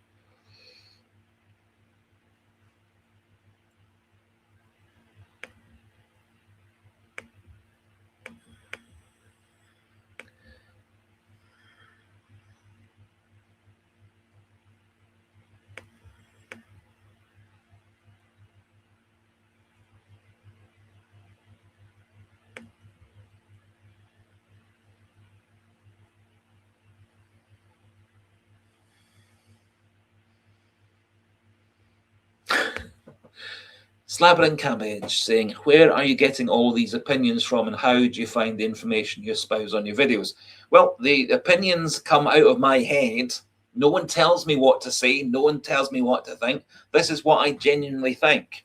Based on 54 years of watching Celtic, 54 years of watching football, 54 years of watching international football, European football, watching some football from Spain and England, and well, particularly England, but Spain, Germany, Italy, etc., watching a bit of Major League Soccer, watching lots and lots of videos on YouTube, watching lots and lots of videos on the internet, football related, reading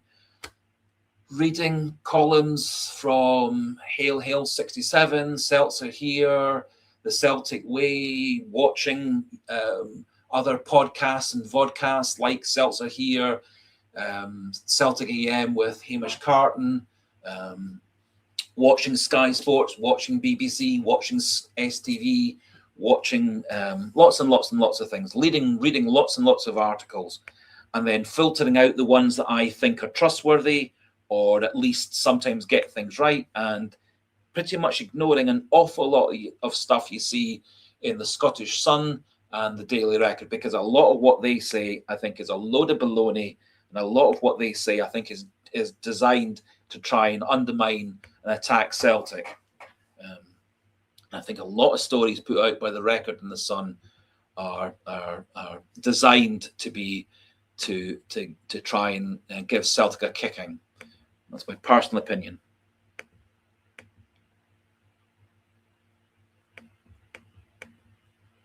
But they're just my opinions, Slab and Cabbage, just like you have your opinions.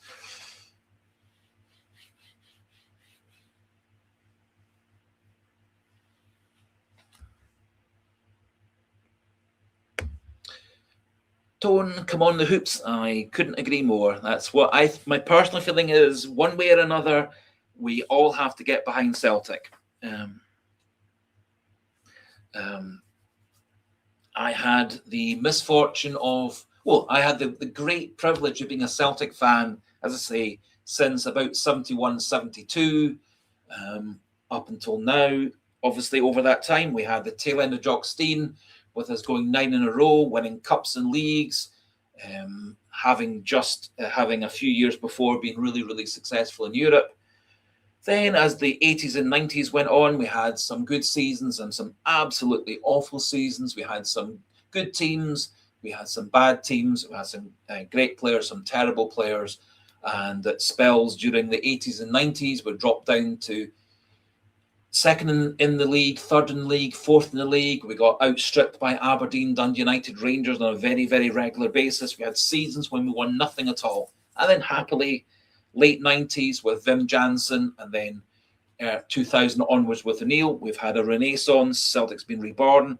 I also had the misfortune of being a Celtic supporter in the mid-90s when we nearly went out of business due to terrible, terrible financial management.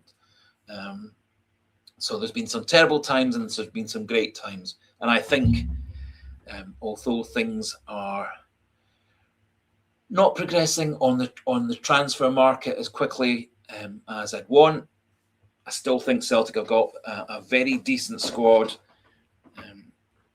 And if we can keep most of our current squad together and add a few more in here, there, to supplement things, upgrade things, and get better backups, I think we will have a very successful season this season.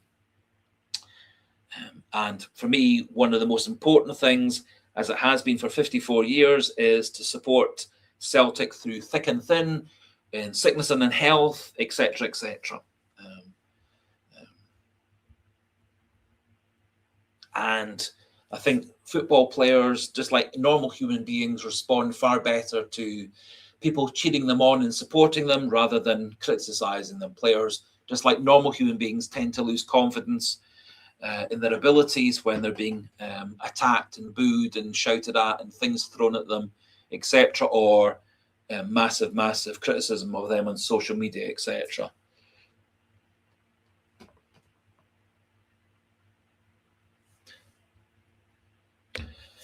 Graham Martin saying, don't tell young Celtic fans we were bad ones. Well, Celtic in the 80s and 90s had an awful lot, as I'm sure you're aware, as all of us, most of us are aware, had some terrible, terrible seasons. We had some awful players. We had some no success for many seasons. And as I said, there were seasons where we were ending up third, fourth in the league, and United, Aberdeen, Rangers, all way better than us.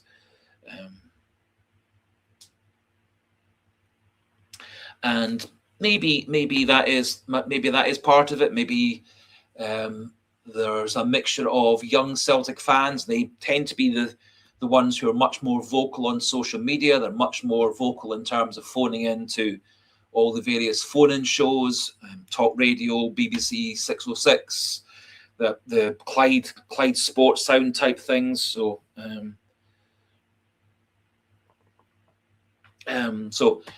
it tends to be the younger fans who maybe weren't alive in they weren't alive in the 80s and 90s. They maybe didn't really start becoming proper Celtic fans until Martin O'Neill 2000 onwards. Certainly watching and listening to people like Ryan Woman-8, Hamish Carton, both of them talked about the fact that they didn't really start supporting Celtic until after O'Neill had come in the first time. They didn't really start supporting Celtic until 10, 15 years, 20 years ago. So they didn't actually have any experience of the bad years at Celtic and the years where we were the year where we were within days or hours of going out of business. David Stocker saying, Mitchell Bakker, what do you think of him? We'll come back to that in a wee second. There was one other wee thing I wanted to pick up on. Gary Simpson, David, I'm 56. The 80s and 90s were brutal. But this time we've got the money. It's deja vu. I can only see it getting worse. I think in the 80s and 90s we spent money we didn't have, which is what bankrupted the club. I've said this on previous live streams. I do think actually in the modern market, it's more, probably for Celtic, it's more about finding hidden gems, finding players in less fashionable leagues, which obviously is what worked really well for Motherwell last season, Hearts for last season. They found some really, really good players playing in small leagues and playing for unfashionable teams. But I think also a big thing at Celtic, and that's what they have done over the last few seasons, is invest a lot more money into contracts, wages, bonuses, etc.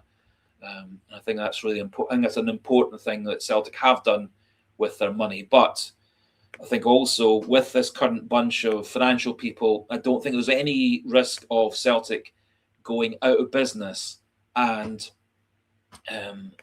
our big rivals across the city remain in a lot of financial difficulty. And as I say, all the pundits and experts are saying they'll be selling players before they buy any more players. And I'm not convinced the players that Rangers had last season that all of them will fit into the Derek McInnes style of things. But we'll see. We'll see.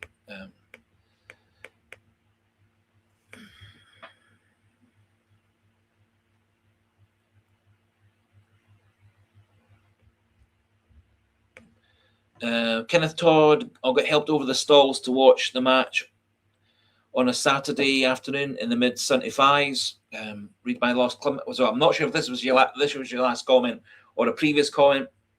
I'm sorry. It's really, really, really, really encouraging how many people are making comments. Unlike when we started doing these live streams, where I could keep up really, really well with things. Now there are so many brilliant, brilliant comments. I'm struggling to keep up with things. Now, somebody was asking about Mitchell Bakker. I think it was.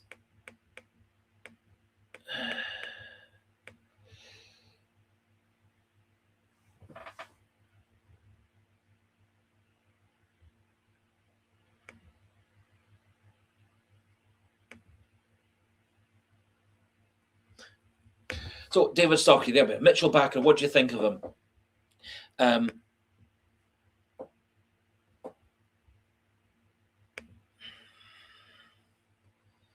Now, just a wee second. There we are. There. So, Mitchell Bakker is said to be a player that Celtic are looking to bring into the club. He fits a lot of the criteria that Celtic would want. Experienced player, playing for Atalanta in Serie A in Italy, 26 years old, so he's that bit more experienced than many players that Celtic are looking to bring in. He's 6'2", which is pretty big for a left back, which is his primary position. He also plays at left centre back, plays also left midfield. So obviously with him, that ticks several boxes of the sort of player that Celtic are needing. Can play as a left back, so he can replace Kieran Tierney from time to time. Plays as a left centre back, so we've got the option of using him at times. If we do go to a back three, he's also got the ability, given the fact he plays left midfield, he could play as a defensive midfielder. Gives us the option to go to a back five if we were on the defensive side of things. 21 under 21 caps for the Netherlands. He also played for Netherlands at under 15, under 16, under 17, under 18, under 19. So clearly, as a younger player in Holland and Netherlands, he was one of the best players of his era. His contract runs out in June of 2027, so 11 months away. His current valuation is £2.1 million, and it's coming down and down. His valuation a couple of seasons ago was up at 11.9 million when he got transferred to Atalanta. He has had a few injury problems and he missed quite a lot of the 25-26 season, although he did come back to play a couple of games at the end of last season, so he is completely fully fit. In the past, he's played for Ajax, Paris Saint-Germain, Lille and Leverkusen, so playing for four very, very big high-quality teams, playing for Atalanta, yet another high-quality team. And if we have a wee look now instead at his ratings for passing, etc., he's got very good ratings over his career for short and medium passing, good long passer as well. His passing as a left back is pretty good for crossing into the box.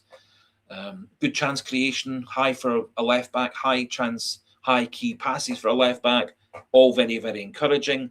Good at ball winning, good at tackling, good at interceptions, good at ball recoveries. He has a very low error rate, that gives away goals. His goal conversion rate for a left back is actually pretty good at 13%, and his career rating, putting all the last 5 or 6 seasons together in the various big European leagues, at 6.8 out of 10. So he looks like he ticks an awful lot of boxes that Celtic would want.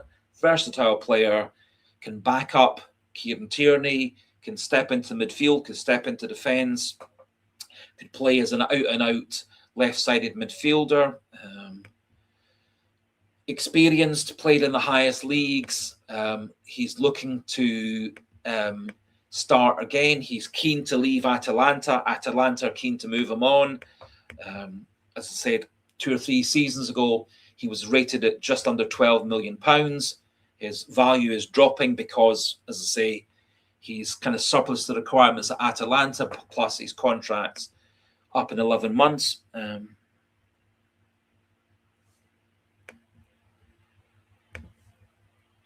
Gary Simpson. So I think Bakker, if the stories are true and that Celtic are genuinely looking at getting him into the club, I think he would be a really good signing for Celtic.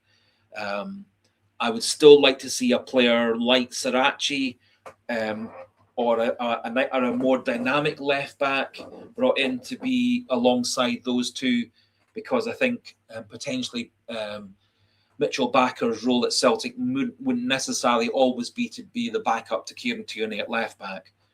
So it'd be nice to have a nice dynamic left back with a bit more pace and a bit more creativity, such as Sirachi. But Bakker actually does tick a lot of boxes in terms of creativity, but not so much pace.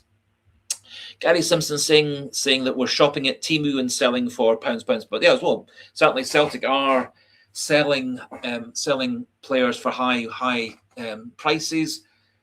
We're not bringing in players because I don't think Celtic, unfortunately, or Scottish football is able to attract £20 million players or £30 million players. But certainly Celtic have been able to buy players like O'Reilly for a couple of million. And Jota, we bought him for $6 million. We sold him for $25 million. We got Tierney effectively for free, sold him for $25 million. We got Odson Edward. We doubled him from 9 to 17 million. We bought Musa Dembele for 500,000. We sold him for 10 million plus. So Celtic actually over recent seasons have been very good at buying really good players from less fashionable clubs, or buying players at the right time in their contracts and development and stuff, and then turning them into much better players, and players that we can then sell on for big money. Gary Simpson, were we looking at Bakker 2 years ago? I do remember vaguely that he was on sort of Celtic's radar. I don't remember Celtic actually particularly going for him as such. But I do remember the name being mentioned in one or two sites and stuff. But it didn't really, from my memory, it didn't look like we got very far. And obviously, he chose to go to Atalanta, where he's been for a couple of seasons. Say he's had injury problems, particularly last season, but he seems to be completely over that. Graham Martin, different Celtic has the ability to keep complete on the big stage. I think Celtic, if we get a degree of consistency from one season to the next, behind the scenes with managers and coaches, and on the pitch with keeping the bulk of the players together for 2, 3, 4 seasons, I do think Celtic have got the capacity to do better and better in Europe. I think one of the problems is that we have chopped and changed our managers. Basically, we've had managers staying for 2 seasons or a bit more than 2 seasons and moving on. And I don't think you get the continuity. I think where teams often get the best success rate are teams where there's continuity from one season to the next, and a bit of a conveyor belt of creating your own players internally from the academies and stuff, and then bringing them into the first team. It's worked incredibly well at clubs like Bodø Glimt, Red Bull Leipzig, Red Bull Salzburg, Bruges, etc.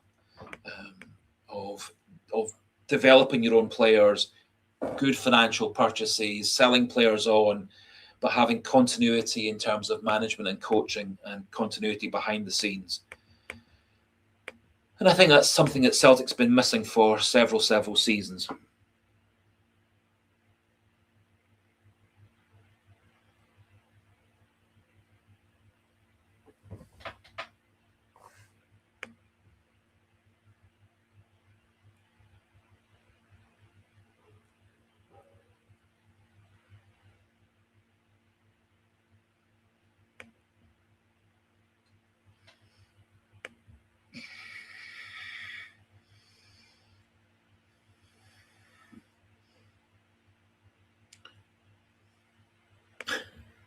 So I'm just trying to catch up with all these comments and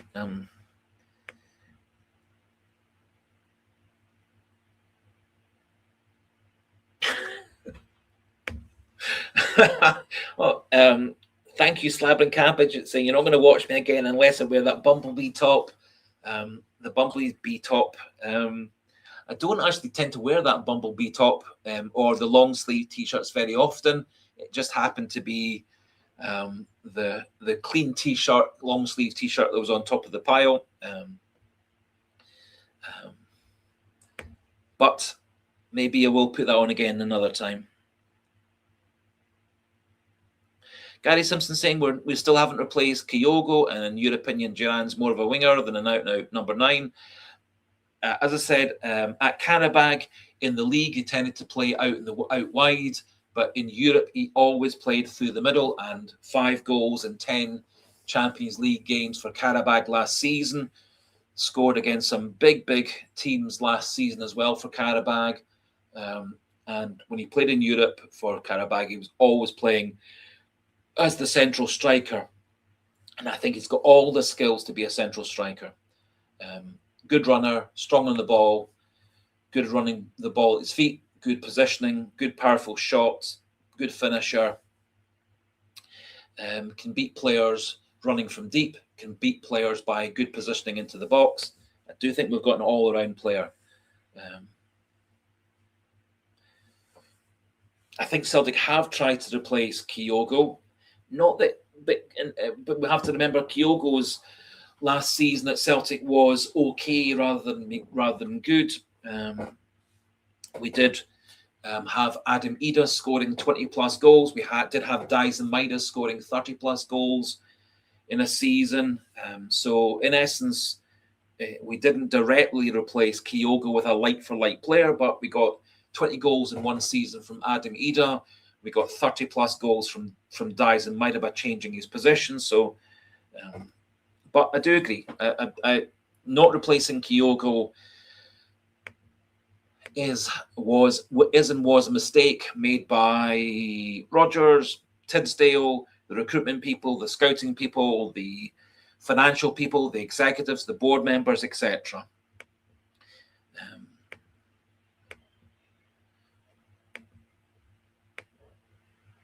Looks like that Kyogo might well be on his way out at Birmingham City as well. He got left out of Birmingham's most recent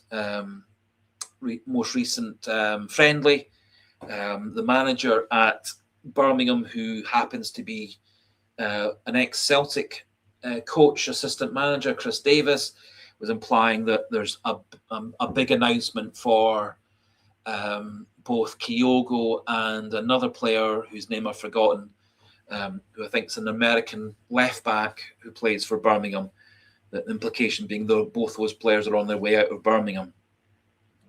Not sure that signing Kyogo to come back and be Kyogo again at Celtic would work. He's had 2 pretty terrible seasons, or 18 months rather, since he left Celtic. Don't think he's scored at all for Rennes. He scored 1 or 2 goals for Birmingham last season in about 30-odd games. So clearly his goal-scoring form has kind of disappeared since he left Celtic.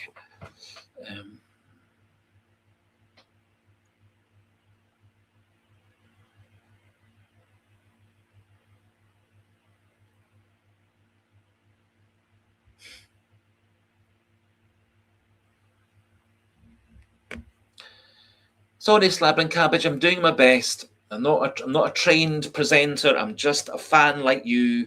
I'm just an old man trying to do his best, trying to get as many comments up there, trying to stimulate this discussion and get people talking. I'm sorry.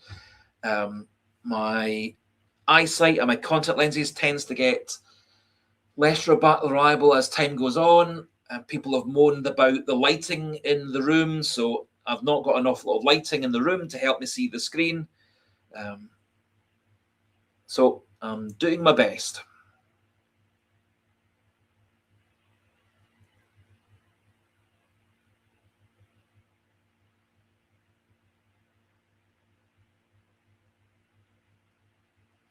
And nothing I can do to help the fact that I've got grey hair, white hair. Nothing much I can do about the fact that I've not got quite so much grey and white hair as I had 5 years ago or 10 years ago. So, as I said, I don't profess to being professional. I don't profess to being anything other than an enthusiastic fan, trying to do his best.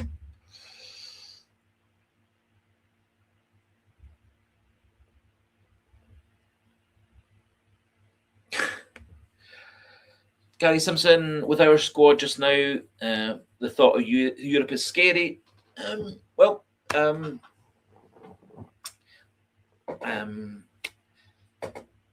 Fully accept, fully take your nervousness about things. As I said, it's 2.5 weeks to the start of the season. I'm very, very hopeful that we get that the 8 players who've been away at the World Cup all come back fit and fresh. I do think Celtic's team with Johnston and Tierney as right back and left back is considerably stronger than it is if we've got Donovan or on one side and Montgomery on the other side, or the academy player who played against Shelburne in the first game.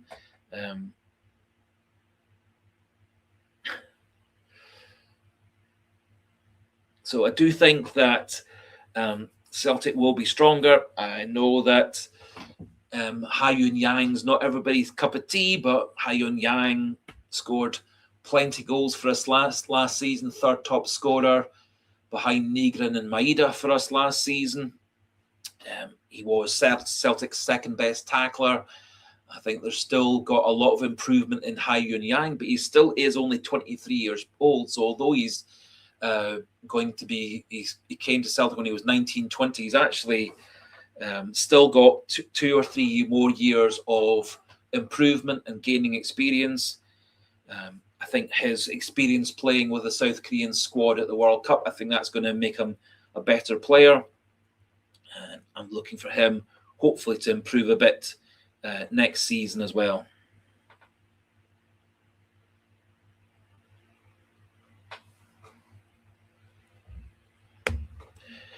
Brad Ladd, you're hanging on every word I say. If we don't win the league, you'll never forgive me. Well, fair enough.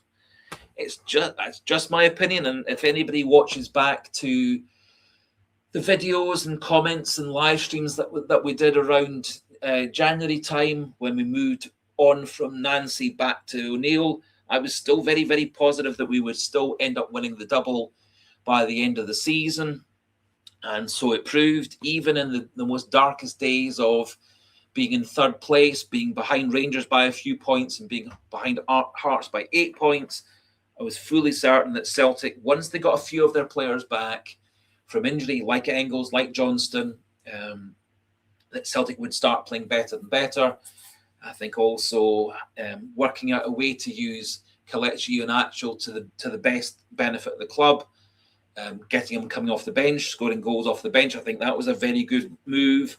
And I think Maloney and O'Neill developed a way of playing that got Celtic playing efficiently and winning games. And I do think there's a big factor in the fact that Celtic won so many games late in the day with goals in added time. To me, that shows a really strong team, a confident team, and a team that's got confidence in their own ability, but also confidence in creating chances for people to put away in the late parts of games.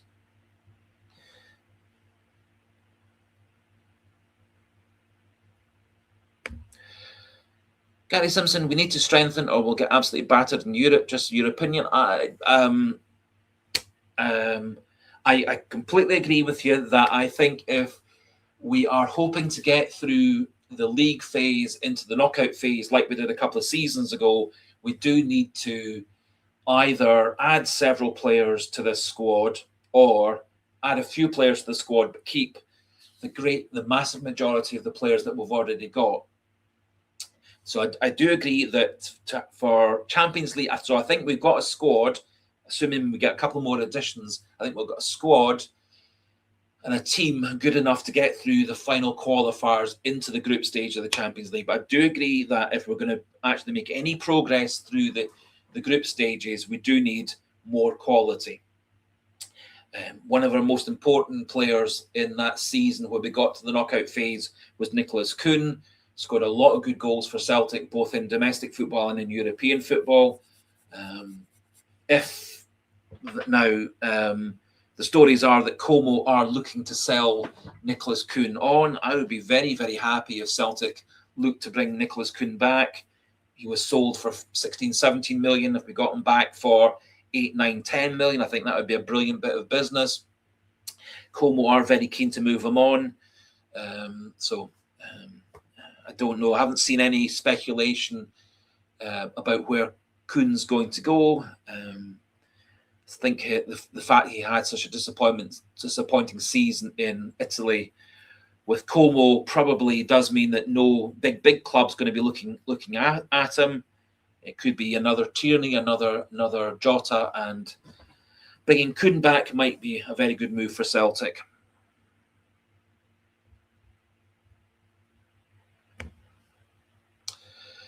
Graham Martin saying, "I correct, David. You said Celtic would win." Well, I did say Celtic would win. I did say right from the turn of the year, even with the fact that we were starting with a big disadvantage, a bit of a big gap to Hearts, a lot of players who were low in confidence, little by little, as some players came back, as some players regained their form, as O'Neill and Maloney and Fotheringham and McManus and stuff all drew the squad together. I think another good move that O'Neill made eventually was to replace Schmeichel, who was struggling with injury for much of the season, with Sinisalo. I think that was a really good move. It was partly forced on him because of Schmeichel making his shoulder injury much, much worse in the Stuttgart match.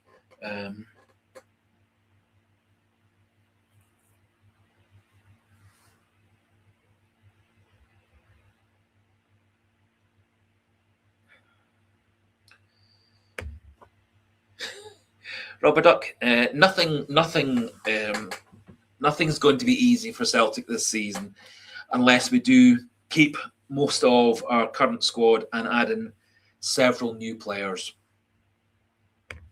But I do agree, Paradise Huddle, St. Martin, I think he did a remarkably good job in two blocks last season to turn Celtic from a team that was disorganised, demoralised.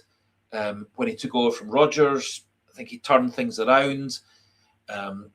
Obviously, things under Mo Fernandes didn't go at all well. 6 defeats out of 8, losing in the League Cup final to St Mirren, losing some important games such as to Hearts and to Rangers, losing to teams that we should never have lost to, such as Dundee United, losing to Motherwell.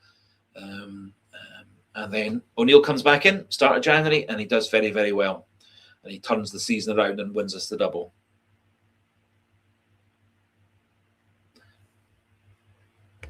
Good point, Pat McLaughlin. Kuhn's made a pile of cash. Maybe it's possible. It's possible. Maybe there have been questions about Nicholas Kuhn's kind of psychology and mental state.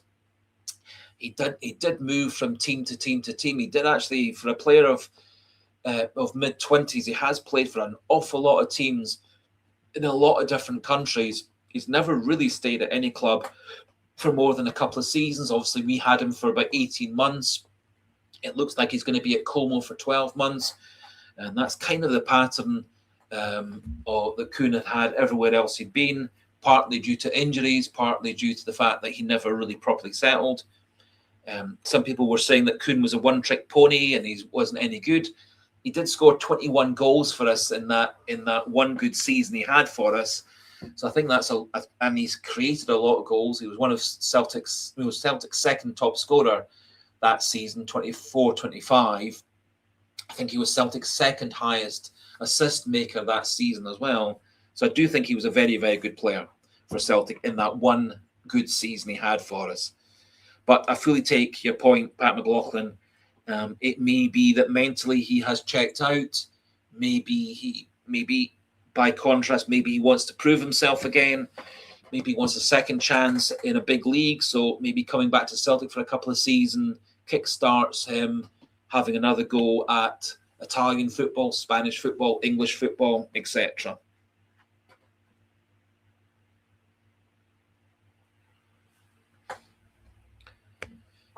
Yes, I think Como signed him expecting him to carry on the success he'd had with Celtic the season before, and he was a complete flop. And Como are looking to make their squad much better, much bigger. They've obviously got hundreds of millions of pounds in TV money from being in Italy. They'll have Champions League money. They're a team that's going somewhere. Really good, high quality manager, and so I do agree that they'll be looking to move him on. Good. Thank you, Hugh Murray. You agree, St. Martin, no one else. I think maybe I'm too optimistic, maybe too hopeful, maybe I'm being overly positive, but I do put an awful lot of faith in Martin O'Neill doing the magic he did from 2000 to 2005, and doing the magic he had in those two spells last season. He was able in 2000 to sign some big transfer fees, the Hartsons, the Suttons, Lennon, etc. He also inherited one of the best players Celtic's ever had in Henrik Larsson, one of the better players ever in the history of world football. So obviously that was quite lucky. But he also did blend in a few players like Rab Douglas, blended in Jackie McNamara, good hard-working player, blended in players like Didier Gatz, Steve Guppy, Bobby Petta, lots and lots of players. He did a good job of getting the most out of some not top quality players, and also blending them in with some really high quality players like Moravcik, like Larson, Hartson, Sutton, Thompson, etc.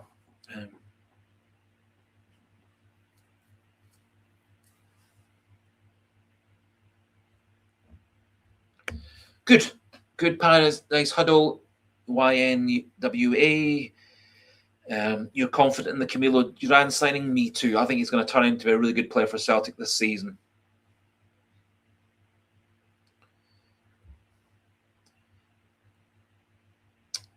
Graham Martin, think it's different. Jota loves being a football player. Celtic have Jota in the bank to return. Certainly, I was encouraged when Martin O'Neill said that Jota was coming back into training. I think it's going to be a week on Monday, so 10 days or so away. Obviously, he's not going to be fit according to all the stories until probably October and November. However, the fact that he's actually now starting to do proper training on the grass is a big factor. With an anterior cruciate injury, which is what he had, it's not just about running in a straight line. You also obviously have to turn and twist and tackle and all these things. And the turning, the twisting, the changing of position, winning the ball, tackling the ball, etc., are all things that, with a dodgy knee like he had with his anterior cruciate, is going to take 2 or 3 months for that to get fully strengthened and for him to regain the flexibility, the muscle power, the muscle bulk, etc. So, however, it is encouraging that he at least is now getting back into proper training. And if we did manage to get him back into the Celtic squad, let's say November, December time, it could be a good kickstarter for both the domestic season and possibly, more importantly, the second half of the European season. Paradise Huddle, can't see Jota coming back to his form. I thought when he came back for us to us in the winter window for 8 million. I thought it took him a few weeks, couple of months actually, really to start getting back into his best form. I think unfortunately, just as he was getting near his full match fitness and getting back towards his form, unfortunately, that's when he did his anterior cruciate against Dundee, which was all rather tragic. However, the fact that he's back in training, or will be back in training in about a week, 10 days' time, Brad Ladd, he'll get injured again. It's a shame. Well, a lot of players do get back from an anterior cruciate and never suffer problems at all. Alan Shearer had an anterior cruciate injury, came back just as successful after the anterior cruciate. So some players do come back to completely top-level form. Mitchell Bakker, the player that we are supposedly thinking about getting from Atalanta, he spent about 9 months out with an anterior cruciate last season, came back at the tail end of the Italian season to play a couple of games. So players can come back to their best or near the best after an anterior cruciate, but it is a difficult injury, and some players never recover, such as John Kennedy, our ex-young centre-back who became a coach and assistant manager.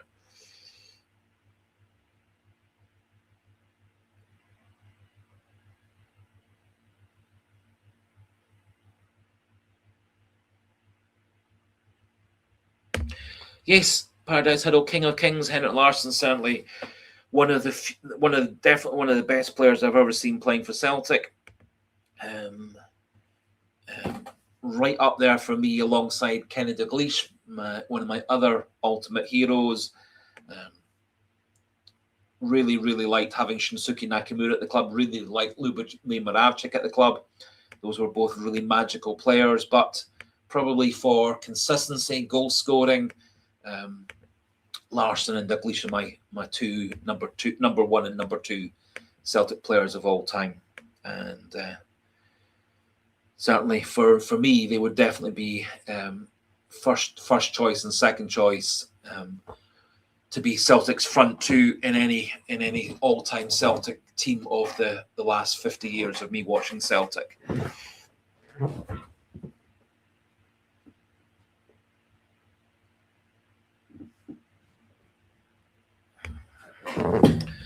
Brad Ladd saying apparently a break is meant to heal stronger, whereas ligaments are basically done forever. Both are true. Bones depends on actually how well the bones heal straight. If you have to have metal work to put into your leg to straighten it, tends to be that the bones don't heal quite as well. Some people after the ligament injuries do incredibly well, and it's just back almost as good as new. Depends a wee bit on what surgery the person has, what kind of repair, what kind of replacement, etc. But I do take your point. However, plenty world-class players have come back from anterior cruciate injuries or other ligamentous tears and been just as good coming back as they were before.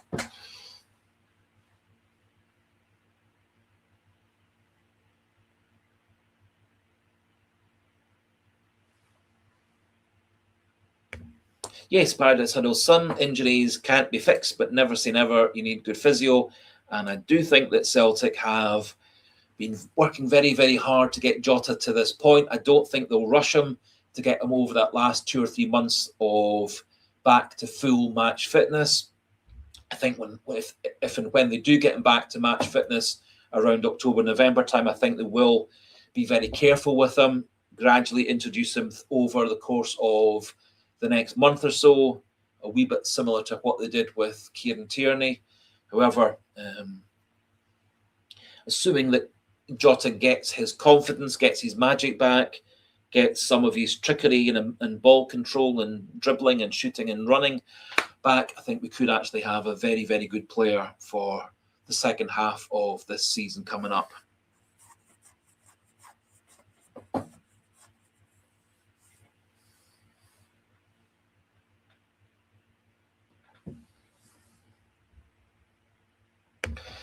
Good question, actually, Ronnie McNairney. Are you surprised that Celtic haven't moved quickly for Just from Motherwell?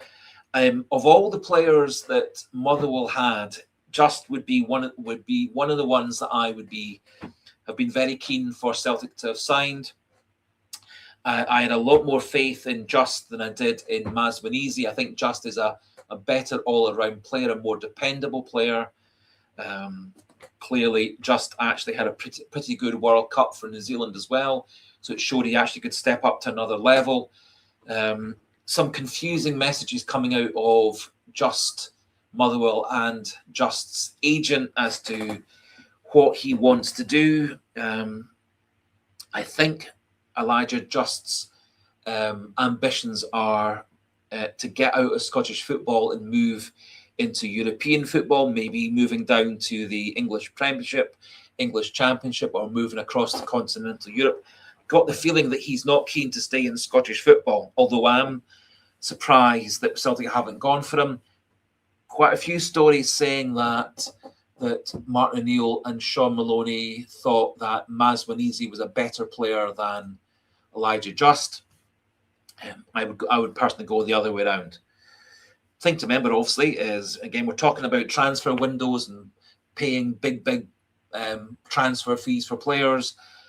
Just came in for next to nothing on a transfer, and Maswinizi came in for zero on a free transfer, having been released by Leicester. So there are some really, really good players out there if you know where to find them and take a punt on them.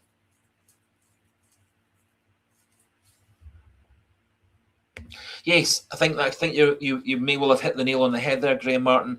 Martin wants his type of players, Just not wanted. I guess there must be something about Elijah Just that Martin O'Neill wasn't convinced about. I think Just would fit in really well into Celtic's system. I think he would be a very useful player for Celtic. Goal scorer, goal creator, quite an intelligent player.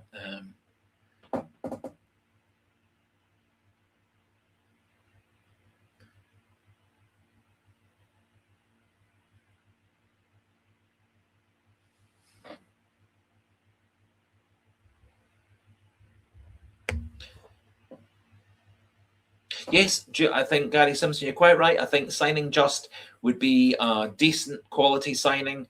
He's got, obviously, experience now at World Cup level. He's got experience playing against some of the best players in the world. He had a good World Cup for New Zealand. An awful lot of positives. The question would be whether Elijah Just wants to come and play for Celtic or whether he wants to go and play for another team. And I think that might be more critical than quite a lot of the other factors. And we also have to bear in mind, as much as we love Celtic, as much as we think Celtic's the best team, the best club in the world, not necessarily do other players think that, especially with Scotland's league coefficient going down and down and down.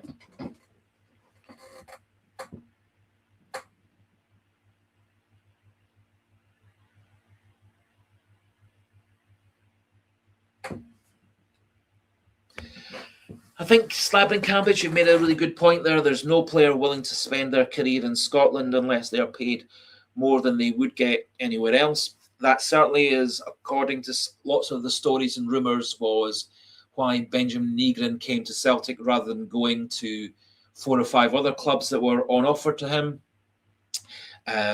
Celtic, as I said before on previous live streams, are the #1 wage budget in Scotland by £5 million more than Rangers. And that gap between Celtic and Rangers is getting bigger and bigger by the season. We obviously spent big money in terms of contracts to get Kieran Tierney back to the club, reportedly £50,000 a week, so £2.5 million a year. Reportedly, McGregor, Carter, Vickers, Jota, all on something in the region of £35,000 to £40,000 a week. players like Maeda, Hatate, Johnston, several others in the £20,000 a week, so the £1 million a year. Luke McCowan somewhere in the region of £750,000 a year, reportedly. Liam Scales a similar amount of money. So clearly Celtic are actually paying big bucks to get players to come to the club and big bucks to get players to stay at the club. And I do agree that for me, it may not be so much about transfer fees. It may be more about giving players bigger wages, bigger contracts, bigger bonuses. And that reportedly is where Celtic may have the benefit with Kelechi Iheanacho. Apparently, the contract for Kelechi Iheanacho has quite a lot of clauses and bonuses built into it, based on game time, based on goals scored, etc. So that is one theory, that the way that Celtic have structured the contract for Iheanacho does actually give him a big incentive for keeping himself fit, keeping himself in the team, and playing minutes and scoring goals. So.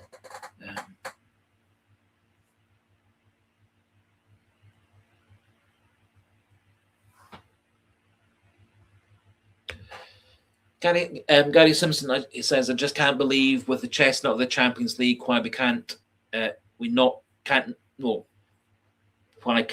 get anyone in. I'll tell you why we're still looking and talking about it. I think the problem is, unlike 2 seasons ago and the season before, when we were guaranteed a Champions League place, this year we have to go through qualifying. Like we did last season. So I do think it's difficult to convince a player to come to the club if there's not the guarantee of Champions League football. Now, admittedly, of all the teams in Scotland, Celtic is the only team that's guaranteed a European place, in that if we fail in the qualifying in mid and late August, which I don't expect to happen, we will drop into the Europa League. All the other Scottish teams, if they fail to come through the qualifying, they've not got the parachute back definitely into one of the European competitions. So Rangers don't win their games, they will potentially drop out altogether. Hearts, Motherwell, Hibs, etc., all the same. So I think if we had a guaranteed Champions League spot, like we did 2 seasons ago and 3 seasons ago, I think it would be a lot simpler to get people to come in. Because there would be that definite carrot of Champions League football, but we don't have the definite offer.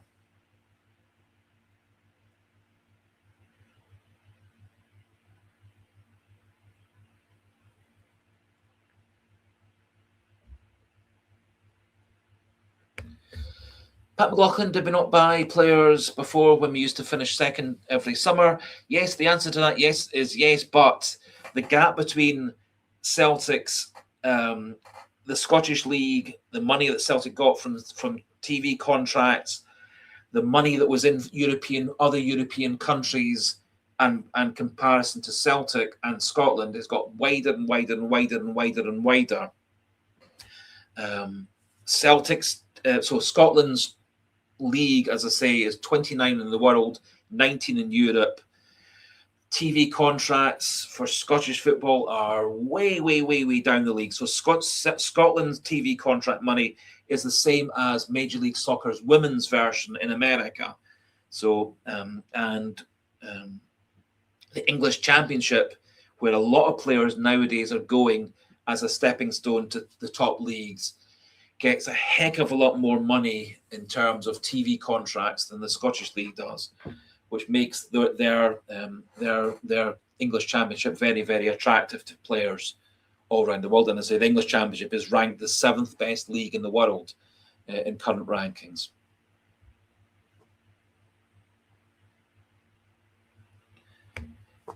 The TV contract actually was, in terms of inflation, all these things, probably the TV contract was at its best around about the very late 90s and into the 2000s. And then when we managed to annoy Sky Sports away, but when you factor in inflation, but also the gap between Scotland's TV contract and virtually every other European TV contract is getting bigger and bigger and bigger and bigger and bigger, which I think is also a factor. So I do get your point that the TV contract now is bigger than it was in the 90s. However, part of that is inflation. Part of that actually is more the gap between our contracts and every other country in Europe. The contract for Belgian football, Portuguese football, Dutch football, Norwegian football is way bigger than ours. Way, way bigger than ours. The contract for the English Championship is massively more than ours, more than Scotland's.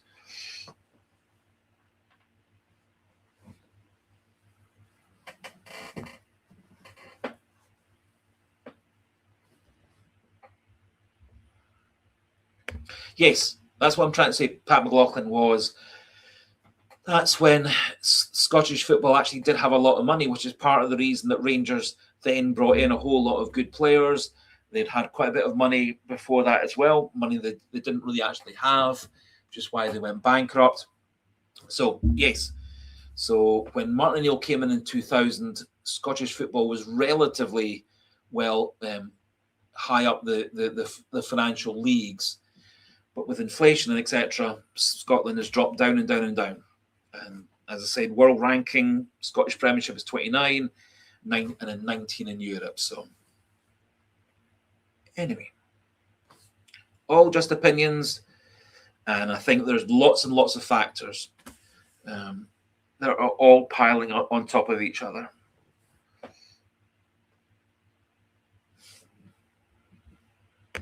Yes. If we think about the late 90s, the late 90s, the early 2000s, you think of the fact that we signed some players like Sutton, Hartson, Thompson, Lennon, who could well have gone instead to big English clubs or big European clubs, but Celtic had the financial clout to pay big fees for that time to bring them to the club, big fees in terms of their contracts and wages, etc.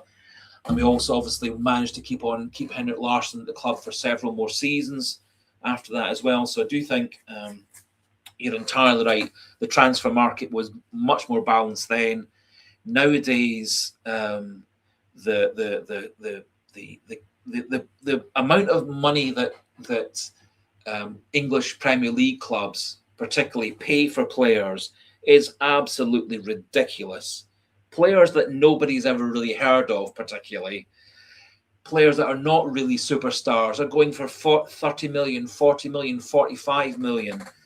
I was reading in one of the news sites that Celtic were looking at a backup goalkeeper who's currently at Man United, a chap called Radek Vitek, who's a young Czech goalkeeper. He's played no games for Manchester United. He spent time on loan at Altrincham or one of those sorts of clubs, maybe Accrington Stanley, a smaller lower league team. He spent a bit of time playing in Austrian football on loan. He had a season playing for Bristol City last season, but Man United want £10 million for a person, not played an international top level game, not played a game for Manchester United's first team. His experience, half a season in Austrian football and one season in the English Championship, and yet the fee for him is £10 million for a player who is very much unproven, hasn't got top level experience. The money is just absolutely ridiculous, and I think that's part of the difficulty, is that Celtic can't compete with the big five leagues in terms of transfer fees. We can compete to an extent with wages, but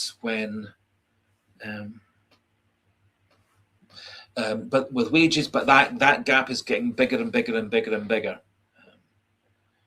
But I do agree that Celtic should be speculating to accumulate a bit more, and maybe I agree with Pat McLaughlin. The best option is giving players the best possible contract. Gary Simpson, the boy Anderson, over £100 million. It's outrageous. I 1,000,000% agree with you. How he's turned out to be possibly the highest transfer fee in the history of English football. There's some debate with Manchester City and Nottingham Forest and stuff as to how much he's actually gone for. It's certainly £100 million plus. Some are saying 118 million. Some people are saying, as Brad Ladd's saying, 120 million for one player. And for me, he's not even that good. Of England's midfielders at the World Cup, I think he was the least impressive. And I really don't see a 100 million pound player in him. Don't think he's as good as Grealish. Don't think he's as good as Declan Rice. And I don't think he is anywhere near a 100 million pound player. 100 million pounds should be for the absolute best players in the world. And he is a million miles away from one of the best players in the world.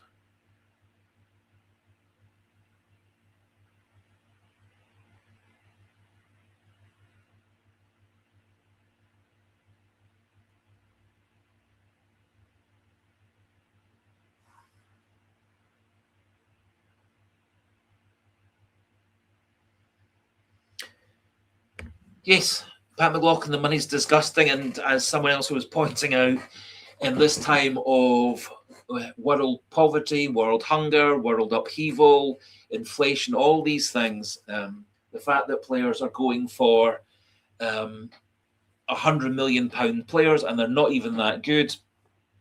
And you think about the wage budget that Manchester United has got with players on £100,000 a week, £200,000 a week, £300,000 a week.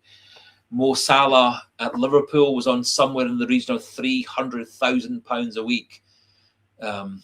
Absolutely ridiculous amount of money in world football, but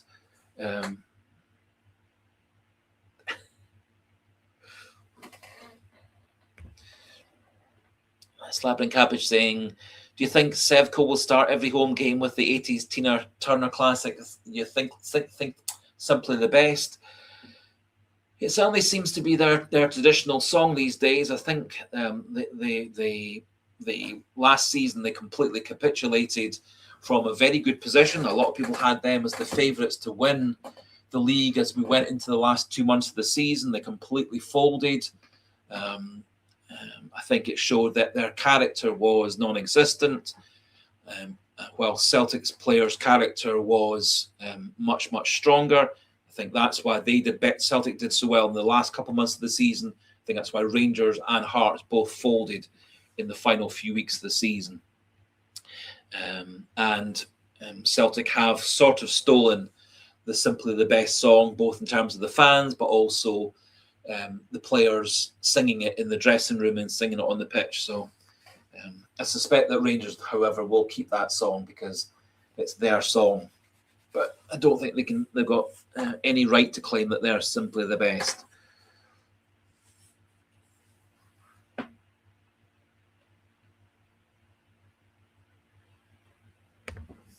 Fair enough, Pat McLaughlin. I don't actually sing the song, and it's not one of my. It's a million miles away from one of my favourite songs. However, I do think that the fans were singing it and the players were singing it as kind of a taunt and sort of metaphorical 2 fingers up to the Rangers supporters and the Rangers fans.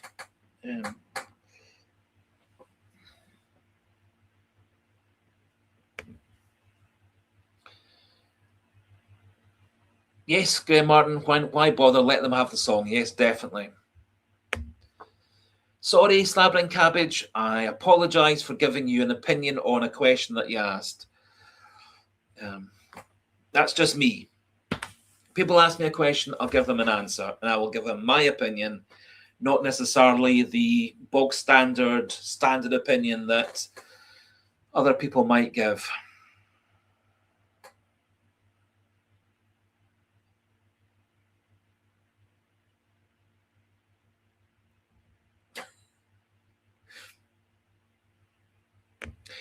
Yes. Oh, sorry. Pat McLaughlin agree. It was funny the first time. Yes. And I think if it was something that was carried on, I think the power of the joke, the power of the taunting would be lost. I think we just move on. We've got the best songs singing before the game. We've got the best songs for celebrating during games. and after the game. So I think we should just be happy with that. Yep, totally agree. It was funny the first time. I think then the players singing it in the dressing room a couple of times, I think that's also also is reinforcing the joke, but keeping it going longer probably isn't. So happy to move on.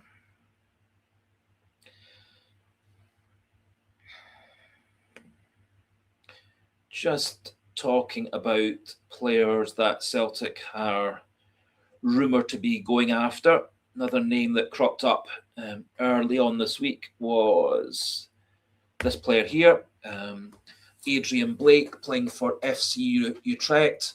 He is primarily a right-footed left winger, also can play right wing, 21 years old, 5'11", so again, pretty big for a left winger. 5 under-19 caps for England. His contract with Utrecht is up next June, so they're looking to sell him on. He's looking to leave Utrecht and move to a bigger team. Celtic appear in his head to be a bigger team. The asking price is 2.5 million, but it's coming down steadily. The transfer market sites have him valued at 1.7 million. So if Celtic were to bid somewhere in the region of 2 million, 2.5 million, I think they probably would get Utrecht to agree to that. His stats last season weren't so good at Utrecht. 39 games, 4 goals, 2 assists. He was kind of in and out the Utrecht side. His total career, both at Watford, where he started, and Utrecht, 120 games, 19 goals, and 8 assists. What I do remember of Adrian Blake was he did play particularly well for Utrecht when Celtic beat Utrecht 4-2 in the last Europa game. He scored one of the goals for Utrecht. I thought he looked a very, very good, promising, quick player, good on the ball, good shooting skills. I thought he looked a really, really good player. 21 years old. He coped well moving from Watford as a 17, 18-year-old to play in Dutch football for the last 3 years. I think he could be a very important player, a very good player for Celtic. Looking at his general ratings, very good or good for all his passing stats. Good in short, medium passing, good in his own half, good in the opposition half. His crossing accuracy a bit on the low side. That's a recurring theme for Celtic wingers. Not very good in winning the ball in the air or the ground. However, very, very good for keeping himself onside. Good ball retention. So once he's got the ball, difficult to knock off the ball. Gets shots on goal, although his conversion rate is a bit low at 6%, or very low at 6%. However, I do think he is a player who will really kick on once he gets playing in a better quality of team and a better quality of football. So I do think he's a very promising player that could come in and be an immediate starter for Celtic, building on his time in Holland. That story kind of came out of nowhere, and it seems to have died away today.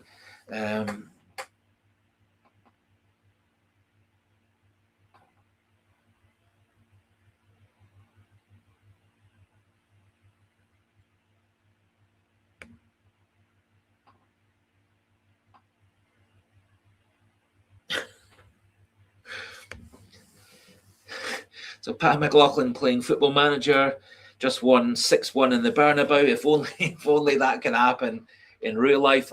When I used to play Football Manager and Championship Manager in the past, and now and again could get spectacularly good results. One time I took Ross County from non-league football all the way into the equivalent of the Champions League. We didn't win the Champions League, obviously, but we took Ross County from non-league football within that version of the game all the way through the leagues to being Scottish champions, into Europe, etc. And certainly when I have played at Celtic on those various different things, you do get those sorts of results.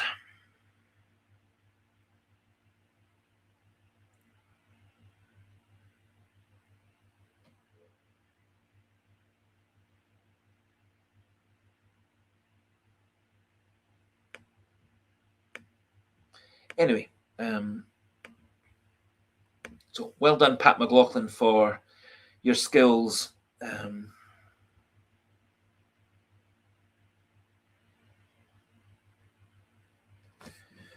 With with the Football Manager games.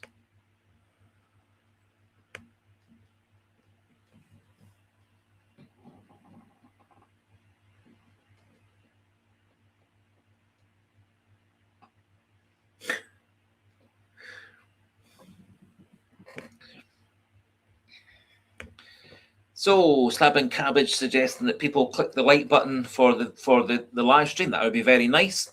Nothing's compulsory. People can do whatever they like. They can say whatever comments they like, as long as they're pleasant, polite, respectful, and basically family-friendly language. If you want to like the video, like the channel, subscribe to the channel, all those things are all very welcome.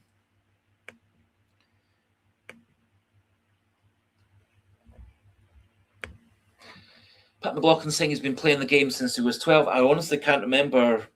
I certainly would have been playing. I think I was a bit older than that, because obviously I'm older than you by quite a number of years, but probably been playing it. I'm probably been playing it, I guess, for the best part of 30 years. I think it's been in sort of the 90s or so that I've been playing it, but I can't actually honestly remember. There were different versions before Championship Manager that weren't nearly as complicated. Great to have you back, Clashman Numpty.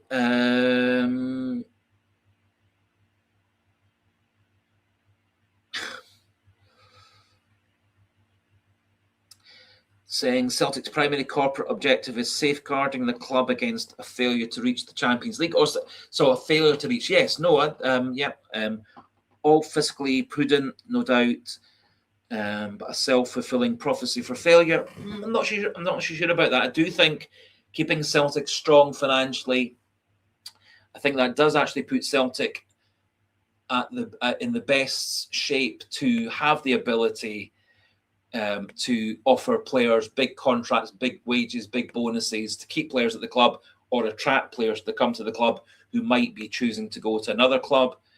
I think Celtic do. So I think keeping Celtic financially strong is important.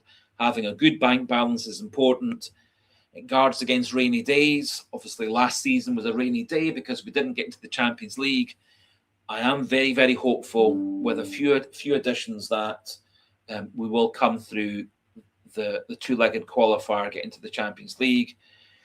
And as we were talking about earlier on in the live stream, I think then it depends on whether we can add 2 or 3 more even better players in that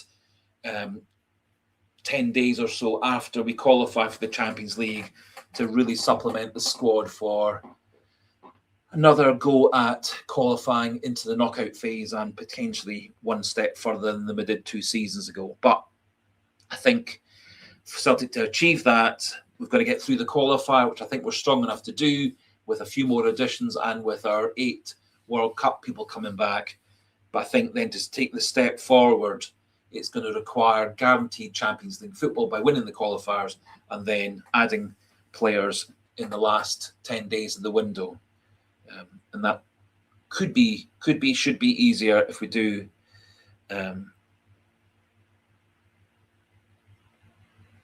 if we are in the Champions League, a bit like it was 2 seasons ago and 3 seasons ago when we were able to recruit players better and retain players better.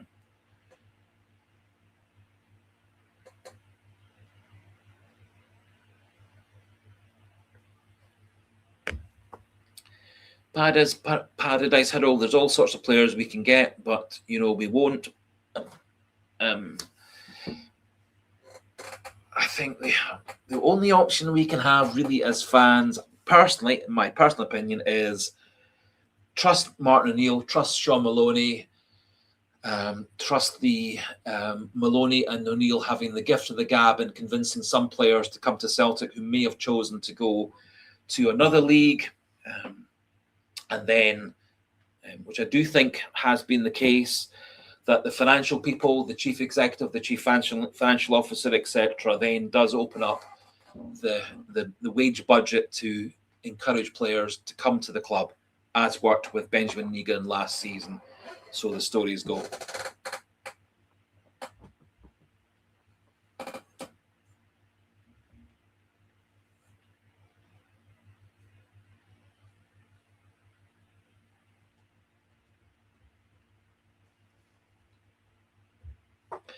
Only reason, as Pat McLaughlin, I say that we should trust Maloney was the fact that he, according to Celtic players at the club currently, players that were at the club, such as Araujo and Sirachi, they were very, very praiseworthy of Maloney and Fotheringham as coaches, very, very praiseworthy of Martin O'Neill as a manager and a motivator and a tactician, etc. So that's the only reason that I say we should trust Maloney.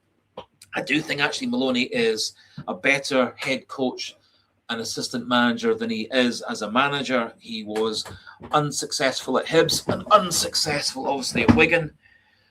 But I do think he's a very good coach, and I think he's a very good number two in a coaching in a management team. So he had proven success backing up Roberto Martinez with Belgium.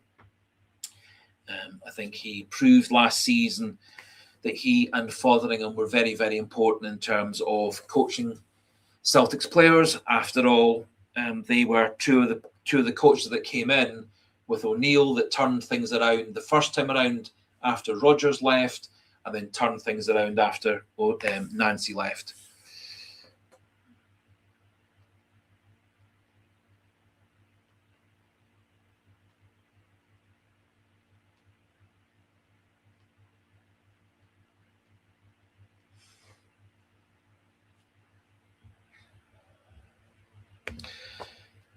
Yep. According to the transcripts, Michael Nicholson said something along those lines. He also said that attracting players to come to Scottish football was becoming increasingly difficult because of the financial gap in terms of what can be offered playing in the English Championship, what can definitely be offered playing in the English Premier League. The wage gap is incredible. And as I said several times, maybe people are a bit bored by it, the English Championship is the number 7 league ranking for quality of player and quality of games, etc., etc.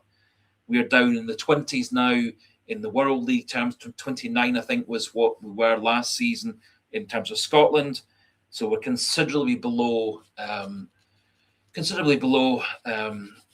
English Championship, miles below the top big 5 leagues in Europe, and we're getting further and further behind in quality and money compared to Portugal, Holland, Belgium, etc., and we're dropping further and further down. As I say, Cyprus are 2 or 3 rungs ahead of us in the European quality of league, which is really saying something.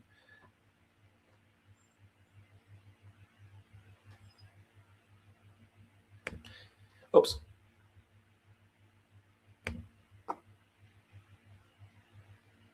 Fair enough.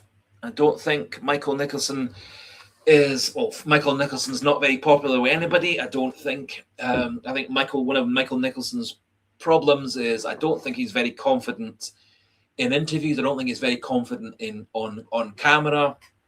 I don't think it's really his skill. I don't think communication to fans, etc., is his skill.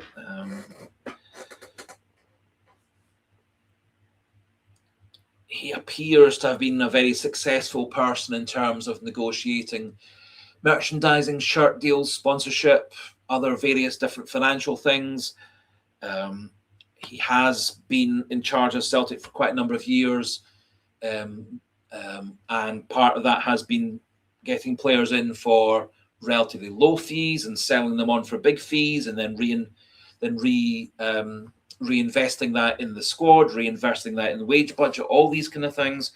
And Celtic certainly financially are considerably stronger than any other Scottish team, and considerably stronger than many European clubs. But the difficulty for me is that we're playing in Scotland rather than playing in a big money league.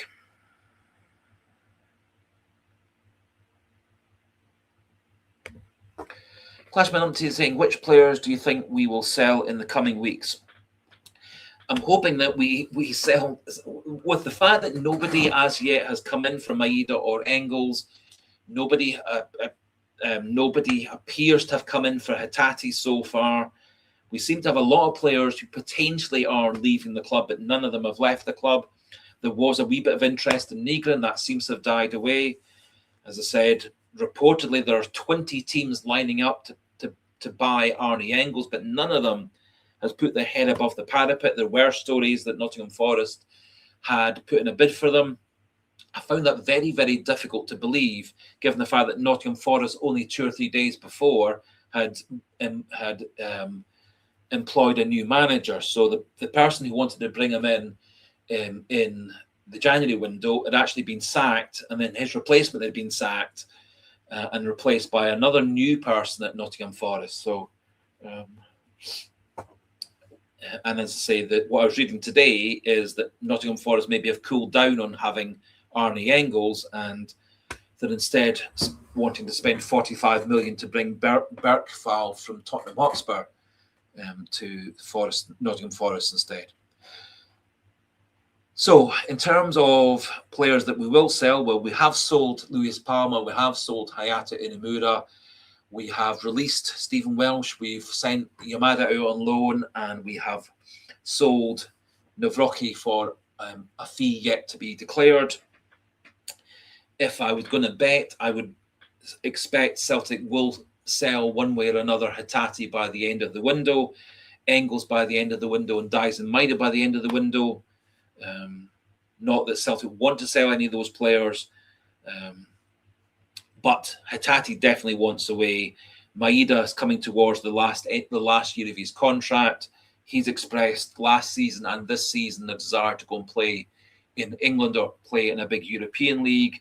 And I think it's quite clear that, for me anyway, that in the winter window, Celtic said to Arnie Engels, don't leave us now, stay to the end of the season, and then we'll look at it again in the summer, expecting that there would be lots of bids for him in the summer. But according to O'Neill, according to most journalists, that hasn't happened.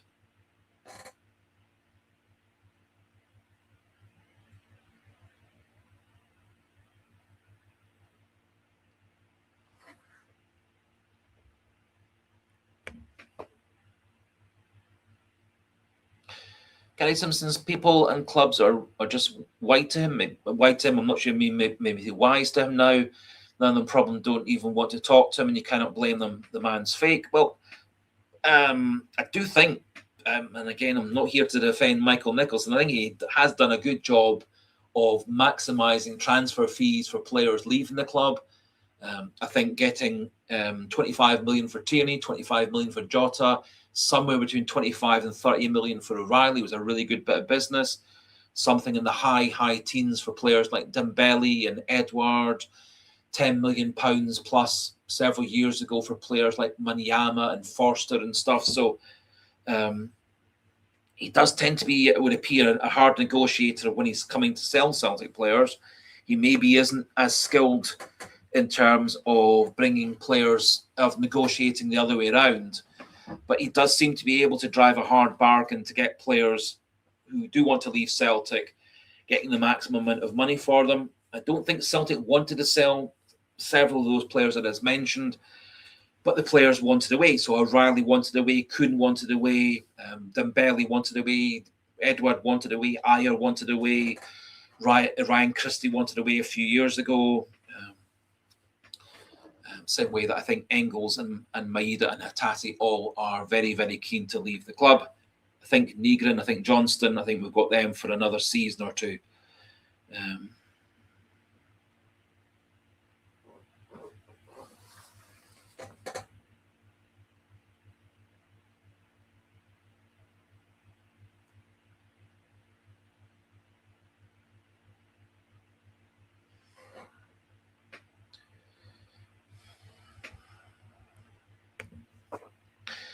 Gary Simpson, but David 67, there's absolutely no ambition. Well, sometimes one in life, no matter whether it's football or real life, you can have an ambition to try to do something, but you don't always get to achieve your ambitions. I'm sure all of us maybe would have hoped that we would have been bigger, stronger, cleverer, faster, richer, better jobs, etc., but you don't always get what you hope for. You don't always get what your ambition wants you to get to.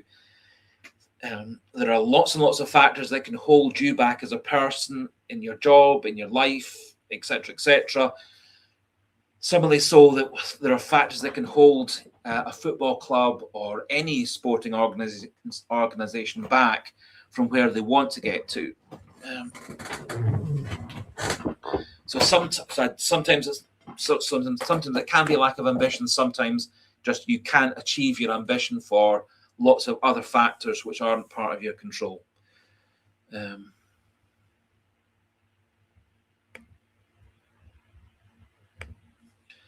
Dexter saying, if Calmac goes, then do you think KT Tierney will look at his own situation with a club going nowhere with a huge fan base who are fighting with each other? I think certainly.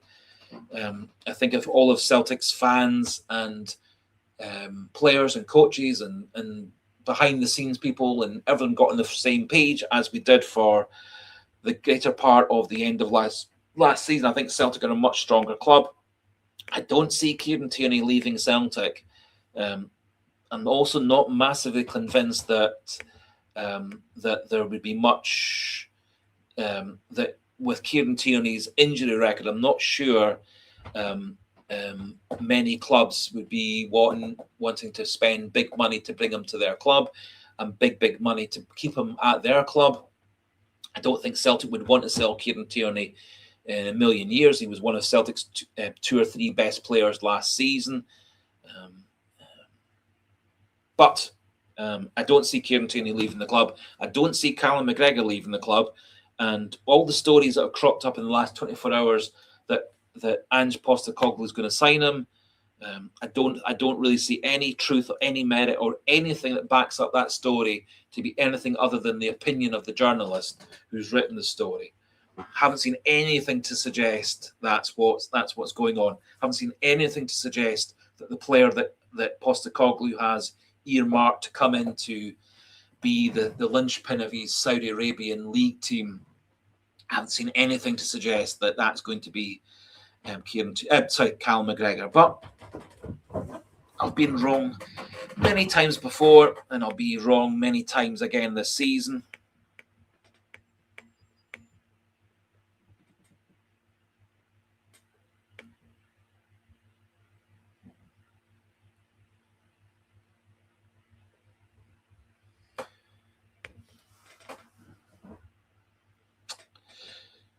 So, Clashman Numpty, hope it doesn't happen, David, but what would be the fallout if Celtic don't get to the Champions League? I think it would be very disappointing for the board members, very disappointing for the executive, very disappointing for the fans, very disappointing for the players, very disappointing for the coaches.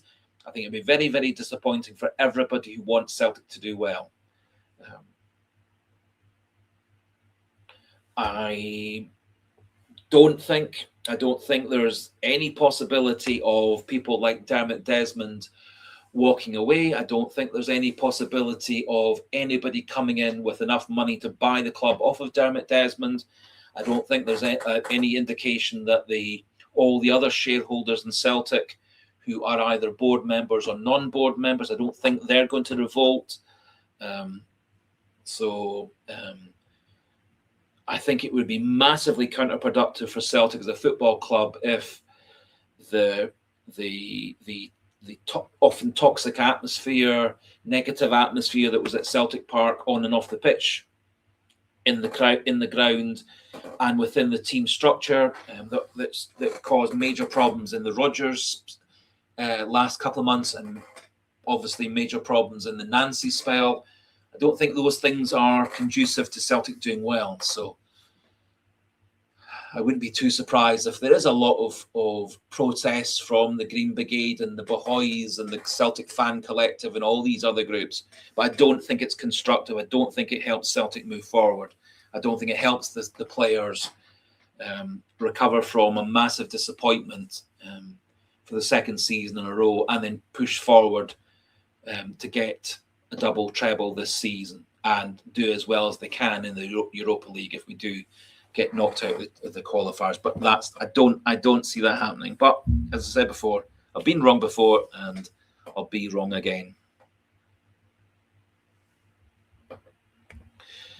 Graham Martin's Calmac will not leave. He will go down with the Celtic team. That's my personal opinion as well. And as I said, reading between the lines, the comments that he's been making this pre-season are a lot more positive than the comments he was making at the end of the Nancy time and the start of the O'Neill second spell, he was making quite a lot of negative comments that he was going to be moving on from Celtic this summer if things didn't improve. Things obviously improved because we won the league and we won the cup after that.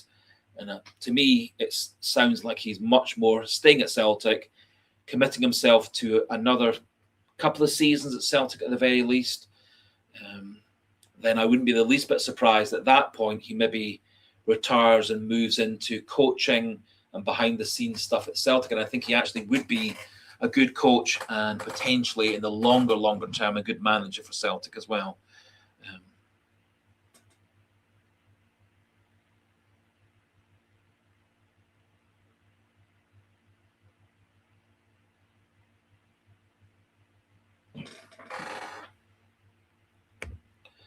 So, Slab and Cabbage asking that Celtic are deliberately letting Rangers and Hearts catch up and keep level with us. I think I don't think there's any merit in at all in that. I think there is merit in Scottish football getting stronger and stronger, but I don't think Celtic are deliberately weakening themselves to keep the gap between them and Rangers and Hearts and Aberdeen and Dundee United, etc., narrower. I think Celtic do want to get better and better and better and dominate Scottish football as we have for 26 years now. Doubles and trebles pretty much every season for the last 15 years. We won 9 in a row. We've won 5 in a row. We've only lost the league once in 15 years. We've won doubles and trebles for those 15 years. I don't think Celtic are weakening themselves to let the other teams catch up. I think the other teams do need to catch up with Celtic. So Rangers need to really invest in themselves. Hearts really need to invest more in themselves. Hibs probably need a rich benefactor to push them further and further up.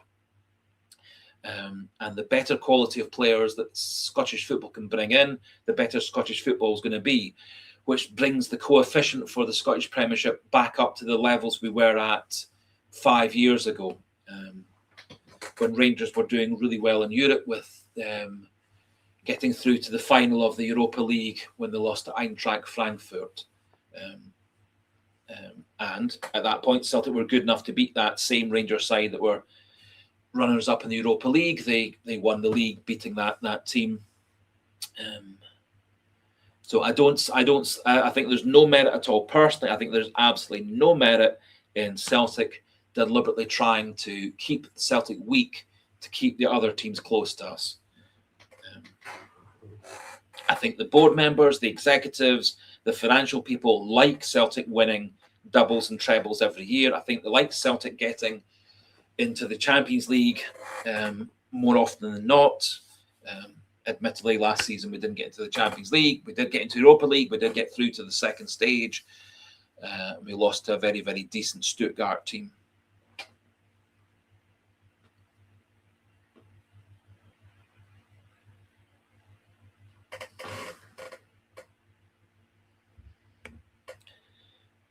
Pinball saying the business of football states that we have to stay ahead by the smallest amount possible. It's good business to keep the other clubs at no more than arm's length behind. Well, I'm not really sure that's quite the mentality that Manchester City have had for the last several years. Don't think they wanted Liverpool taking the title off them. I don't think they wanted Arsenal taking the title off them. Same way that when Man United were winning the league down in England, most seasons they didn't want teams like Chelsea, Arsenal, etc. coming to overtake them. So I think the intention is you keep yourself at the top of the league and you keep the other people as far away as possible as you can, and then that way you're a super dominant team like Manchester United were, like Manchester City have been, like Chelsea were for a wee while, like Liverpool were a long time ago.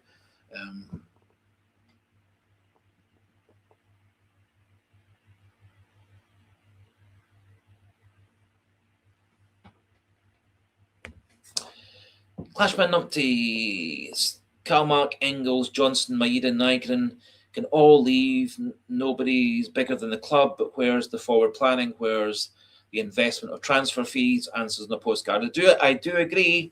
As I've said on a regular basis, I think Celtic for the last 2 or 3 seasons have been very poor at getting a ready-made replacement in for Callum McGregor. He's obviously been a very, very important player at Celtic for a long time.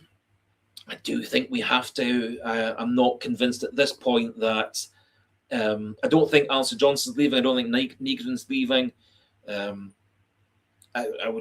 don't think Callum McGregor's leaving, but Engels and Maeda, I think, are likely to be leaving, assuming that someone comes in for them with a proper bid, and that hasn't happened yet.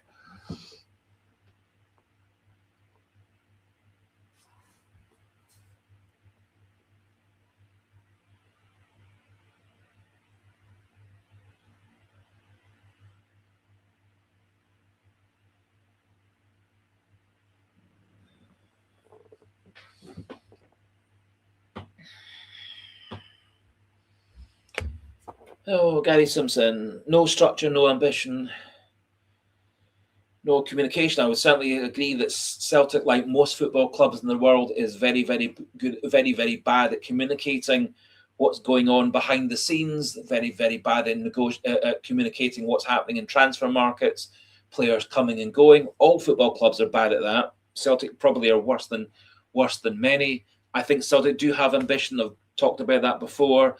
The structure, for me, I think that's a good point. Part of the structure is the fact that we've, as I've said before, we've chopped and changed between managers every 2 seasons since the time of Ronnie Dahlia. We had Rodgers for 2 and a bit seasons. We had Lennon for a couple of seasons. We then had Postecoglou for a couple of seasons. Rodgers for a bit more than 2 seasons. So it's really difficult to get continuity in terms of scouting, recruitment, all these things. Because when Postecoglou left, quite a lot of the people that he had as part of his scouting and recruitment team, some of them moved on. Some of them got kicked out by Rodgers to bring in his mates, one of whom was Paul Tidsdale. That was a complete and utter fiasco and a failure of a move. I think Tidsdale did a lot of damage to Celtic's recruitment and scouting. I think the chap Cooper and the chap who came in from Chelsea, I think those two are people with proven records going back several years that could push Celtic forward. But things like rejigging your scouting department, rejigging your recruitment department tends to take a season or 2 for it all to bed down. I think we were quite lucky in the time of Ange Postecoglou, where he came in after a terrible season the one before and did a remarkably good job in reinvigorating the club, moving a whole heap of players out, bringing some really good players in. And I think he worked really well with the scouting department and recruitment department, several of whom have now been moved out by the transition from Postecoglou to Rodgers, and then Rodgers now into the current lot.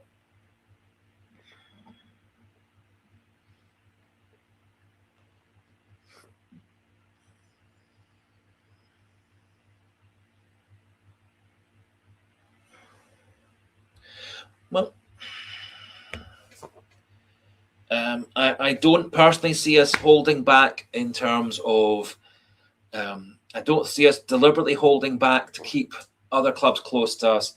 And we have been forever dominant in Scottish football. 14 titles out of the last 15, doubles and trebles most of those seasons. Going back to when O'Neill came in, we won 2 trebles before O'Neill in 2000, and then we've won 6 more trebles since 2020. So it's pretty remarkable how successful we've been in domestic football over that time. Now, part of that obviously was Rangers bankrupted themselves and went right down to the bottom league and had to rebuild from there. And I think Celtic are clearly the biggest club in Scotland, the most successful club in Scotland, the richest club in Scotland, and I still think we have many of the best players in Scotland. And I think we've got the best manager in Scotland in Martin O'Neill. And I think all those factors are all very good for Celtic having another good season. But as I've said, maybe 457 times, we obviously do need to upgrade the squad. I think we also need to upgrade the backups so that we've got better backups if we do get players, important players out injured. I'm not convinced that at this point McCown's good enough to step up to be a regular starter. Same with Paulo Bernardo. Don't think in a million years James Forrest is good enough to step up and be a starter on right wing or left wing. So we do clearly need to add in several upgrades and make our backup players better to cover for injuries. So there are lots of holes in the squad. Also hoping over the next couple of years we can start to see people like Cal Ewer, Hatton, McArdle, etc. coming into the team to see if they're good enough. That maybe hopefully keeps a few of those sorts of players at the club rather than us losing Ben Gannon-Doak and Rocco Vata and Daniel Kelly and Daniel Cummings and the other 2 or 3 that we've lost at the age of 15, 16, 17 over this summer.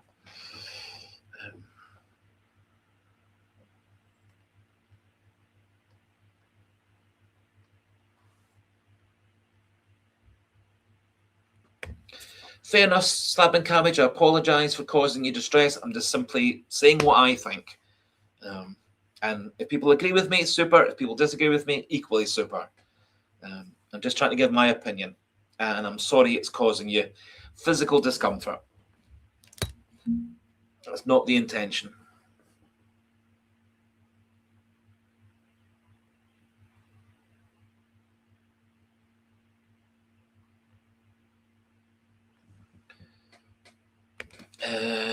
Clashman update. Did you know that Nicholson sits on the adjudication panel for the Court for Arbitration for Sports? No, didn't know that. However, he is, before he came to Celtic to work in the legal department, before he became the chief executive officer, replacing Lyle, he was a very high profile, very, very successful lawyer, very, very big legal firm in Scotland. So he does actually have the skills to be on a court of arbitration for sport, legal mind, football brain, all these different things. Yes, and in some ways, the fact that Nicholson's on that important organisation is good.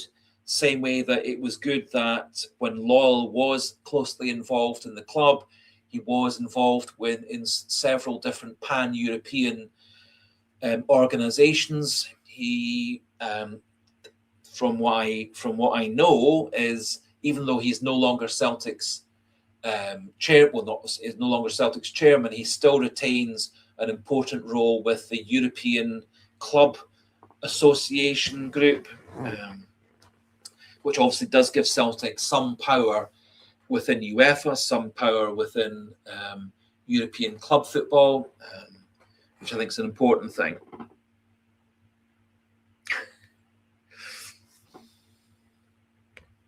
Yes, Clashman update. Petrocelli, that's a heck of a long time ago.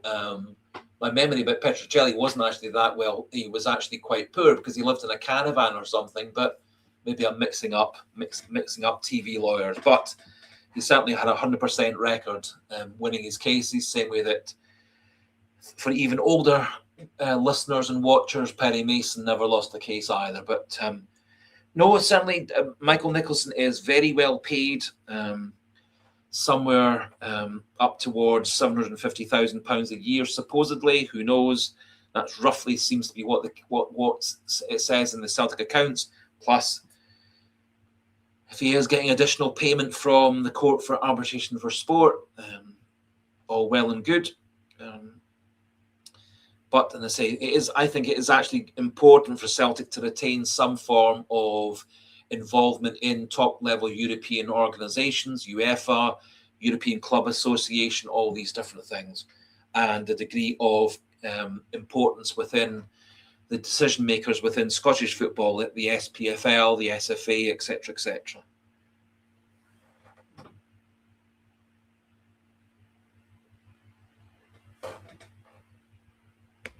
Yes, Graham Martin, I am not devaluing how well James Forrest has done for Celtic for a long time. I just think he is probably, I think he's past his best. I think 1 goal and 2 assists in something in the high 30s of games last season wasn't a tremendously good output for him. He played somewhere between 35 and 40 games for Celtic, 1 goal, 2 assists. Was an important player for Celtic, good backup player coming off the bench. I just don't think he is ever going to reach the heights of 5 years ago, 10 years ago. But tremendous servant to Celtic. My guess is this will be his last season for Celtic, and then I think after that he'll move back into possibly coaching or possibly more some form of club ambassadorial effect in club Celtic's PR department, marketing department, something along those lines. But tremendous player for Celtic, given all his playing career to Celtic, scored a goal a season. Every season he's been a Celtic first-team player, won more medals at Celtic than anybody else. He has been a brilliant servant to Celtic. Just I think he is in his last season. So I don't think we can rely on him to give us consistent top performances week in, week out for a whole season. I think we can get the odd flash of brilliance, the odd good pass, the odd good cross, as he did last season. And if he can score a few more goals and score a few more assists this season, all well and good. But I don't see him being a big contributor to Celtic's success this season coming. But we should still say massive thank you for all the hard work, all the great efforts, and battling back several times from quite bad injuries to get himself back into the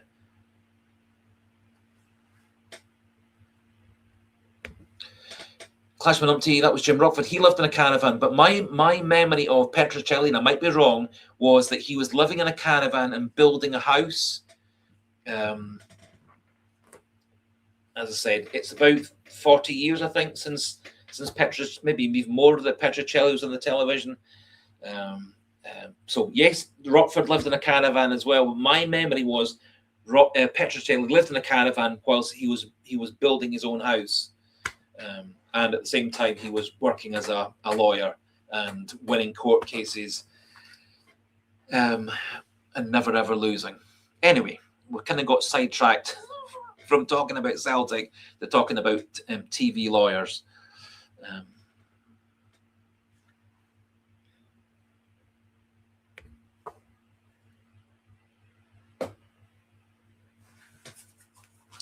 But believe you me, just like every single Celtic fan, I would love for some definite news that Celtic are bringing in this player and that player and this player and that player.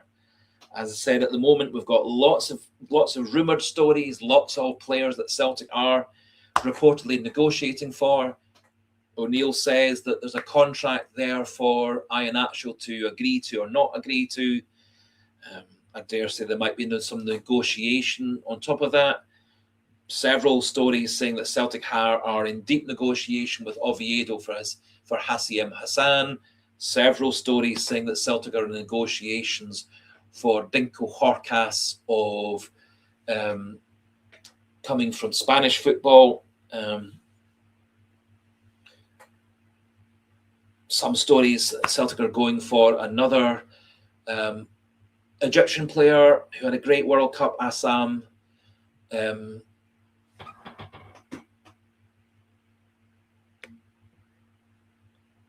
Asur. I would really love all these stories, all this speculation, all these rumours to turn into actual signings, just like all Celtic fans.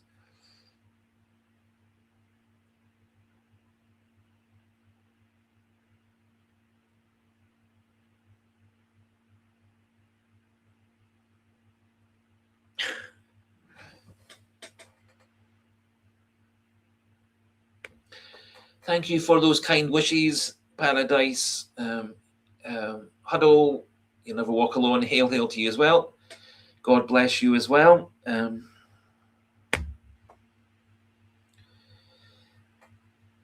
to the best of my knowledge, Celtic have been using people like Alistair Johnston and Liam Scales and Callum McGregor and so on for advertising their boots and strips and various other different new versions of Celtic's 3 strips.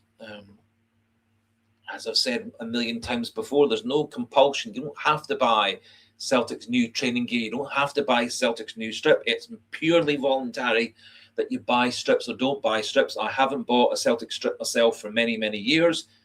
I've been given 1 or 2 as presents. I've bought a few, but not bought them for a long, long time. I don't feel any compulsion to buy Celtic's new strip every single season.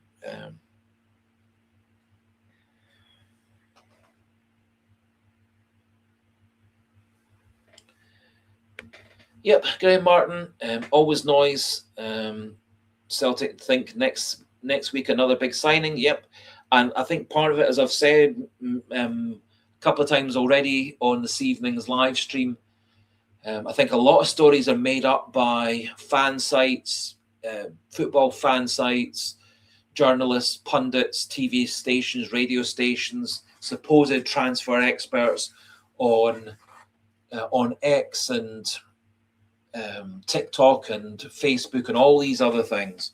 I think there's a lot of things made up, and I think there's more than an average number of stories that are made up about Celtic. And as I say, I think there is a degree of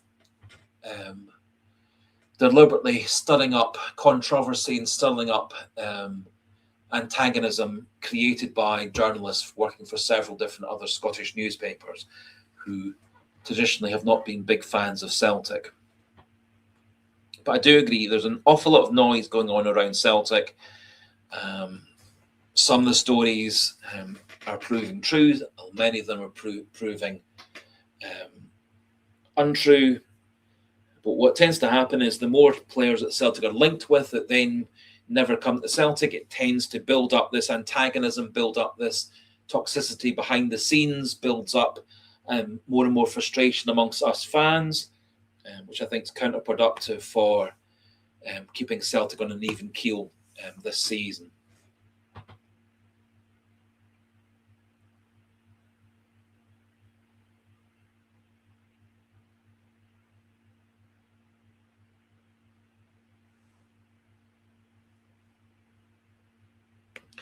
Good night to you as well, Slab and Cabbage. Thanks very much for all your contributions this evening.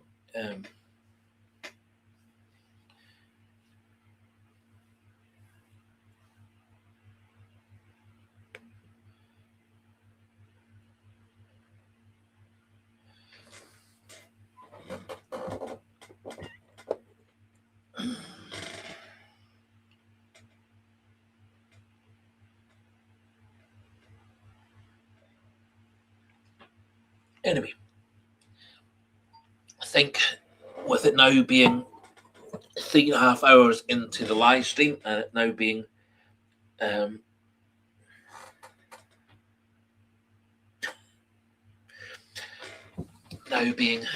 well past midnight, it's probably getting towards the time for drawing things to a close. Certainly very hopeful that the Celtic that turns up to play against Middlesbrough on Saturday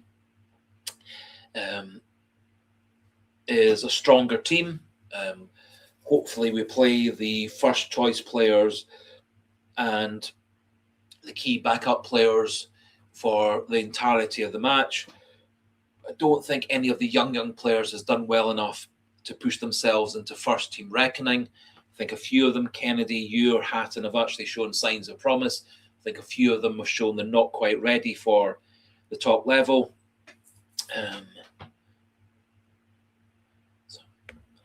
Not sure what Boots the Chemist means, but I'm sure it's a brilliant point. Thank you again, San Fran Celtic. Thank you for all your comments this evening. Thanks for all your support for the channel through the subscriber, through the comments, through the live streams, through all the other parts of the channel.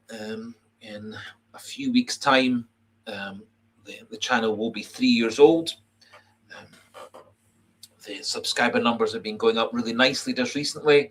The video viewership numbers have been going up really nicely recently as well. So thank you to everybody who has been subscribing to the channel. Thank you for everybody who contributes to the live streams. The live streams are 90% you and 10% me. So thank you very much for all your brilliant comments. Today, there's been a lot more comments than I may have been able to throw up onto the screen. So thank you very much to everybody. Thank you for Clashman Numpty, Graham Martin, some brilliant contributions from yourself. Brilliant contributions from Paris Huddles, Lebanon Cabbage, Chipper 67, Green for Goal, all the other persons who've given contributions. Thank you so much to everybody. We'll be doing another live stream, God willing, next Thursday.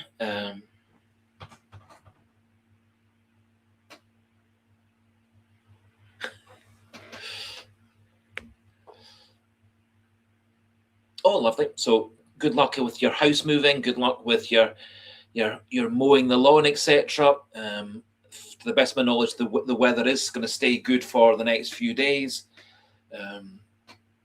And I think Celtic are aiming towards and going towards the beautiful sunny uplands, but not everybody shares my optimism and my rosy-eyed view of the world and where Celtic are going. So to call it a day, I think at gone 12:30 on Thursday, going into Friday morning. Thank you to everybody for contributing, and as I say, planning to do the same thing again next Thursday. If all goes to plan, hopefully by then, which is what I said last week and the week before, hopefully we'll have some more definite signings in and some definite knowledge of who's staying, who's going.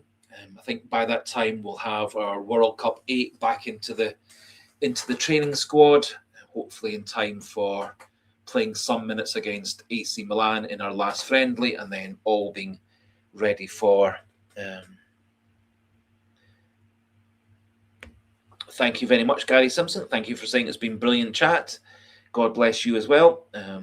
Thank you to Alison Timpany joining in at the end as well. So without further ado, we will say thanks very much to everyone for contributing. See you again next Thursday, and if possible, keep on watching the videos, keep on doing the daily quizzes, keep on using the comment section, and see you all again next Thursday.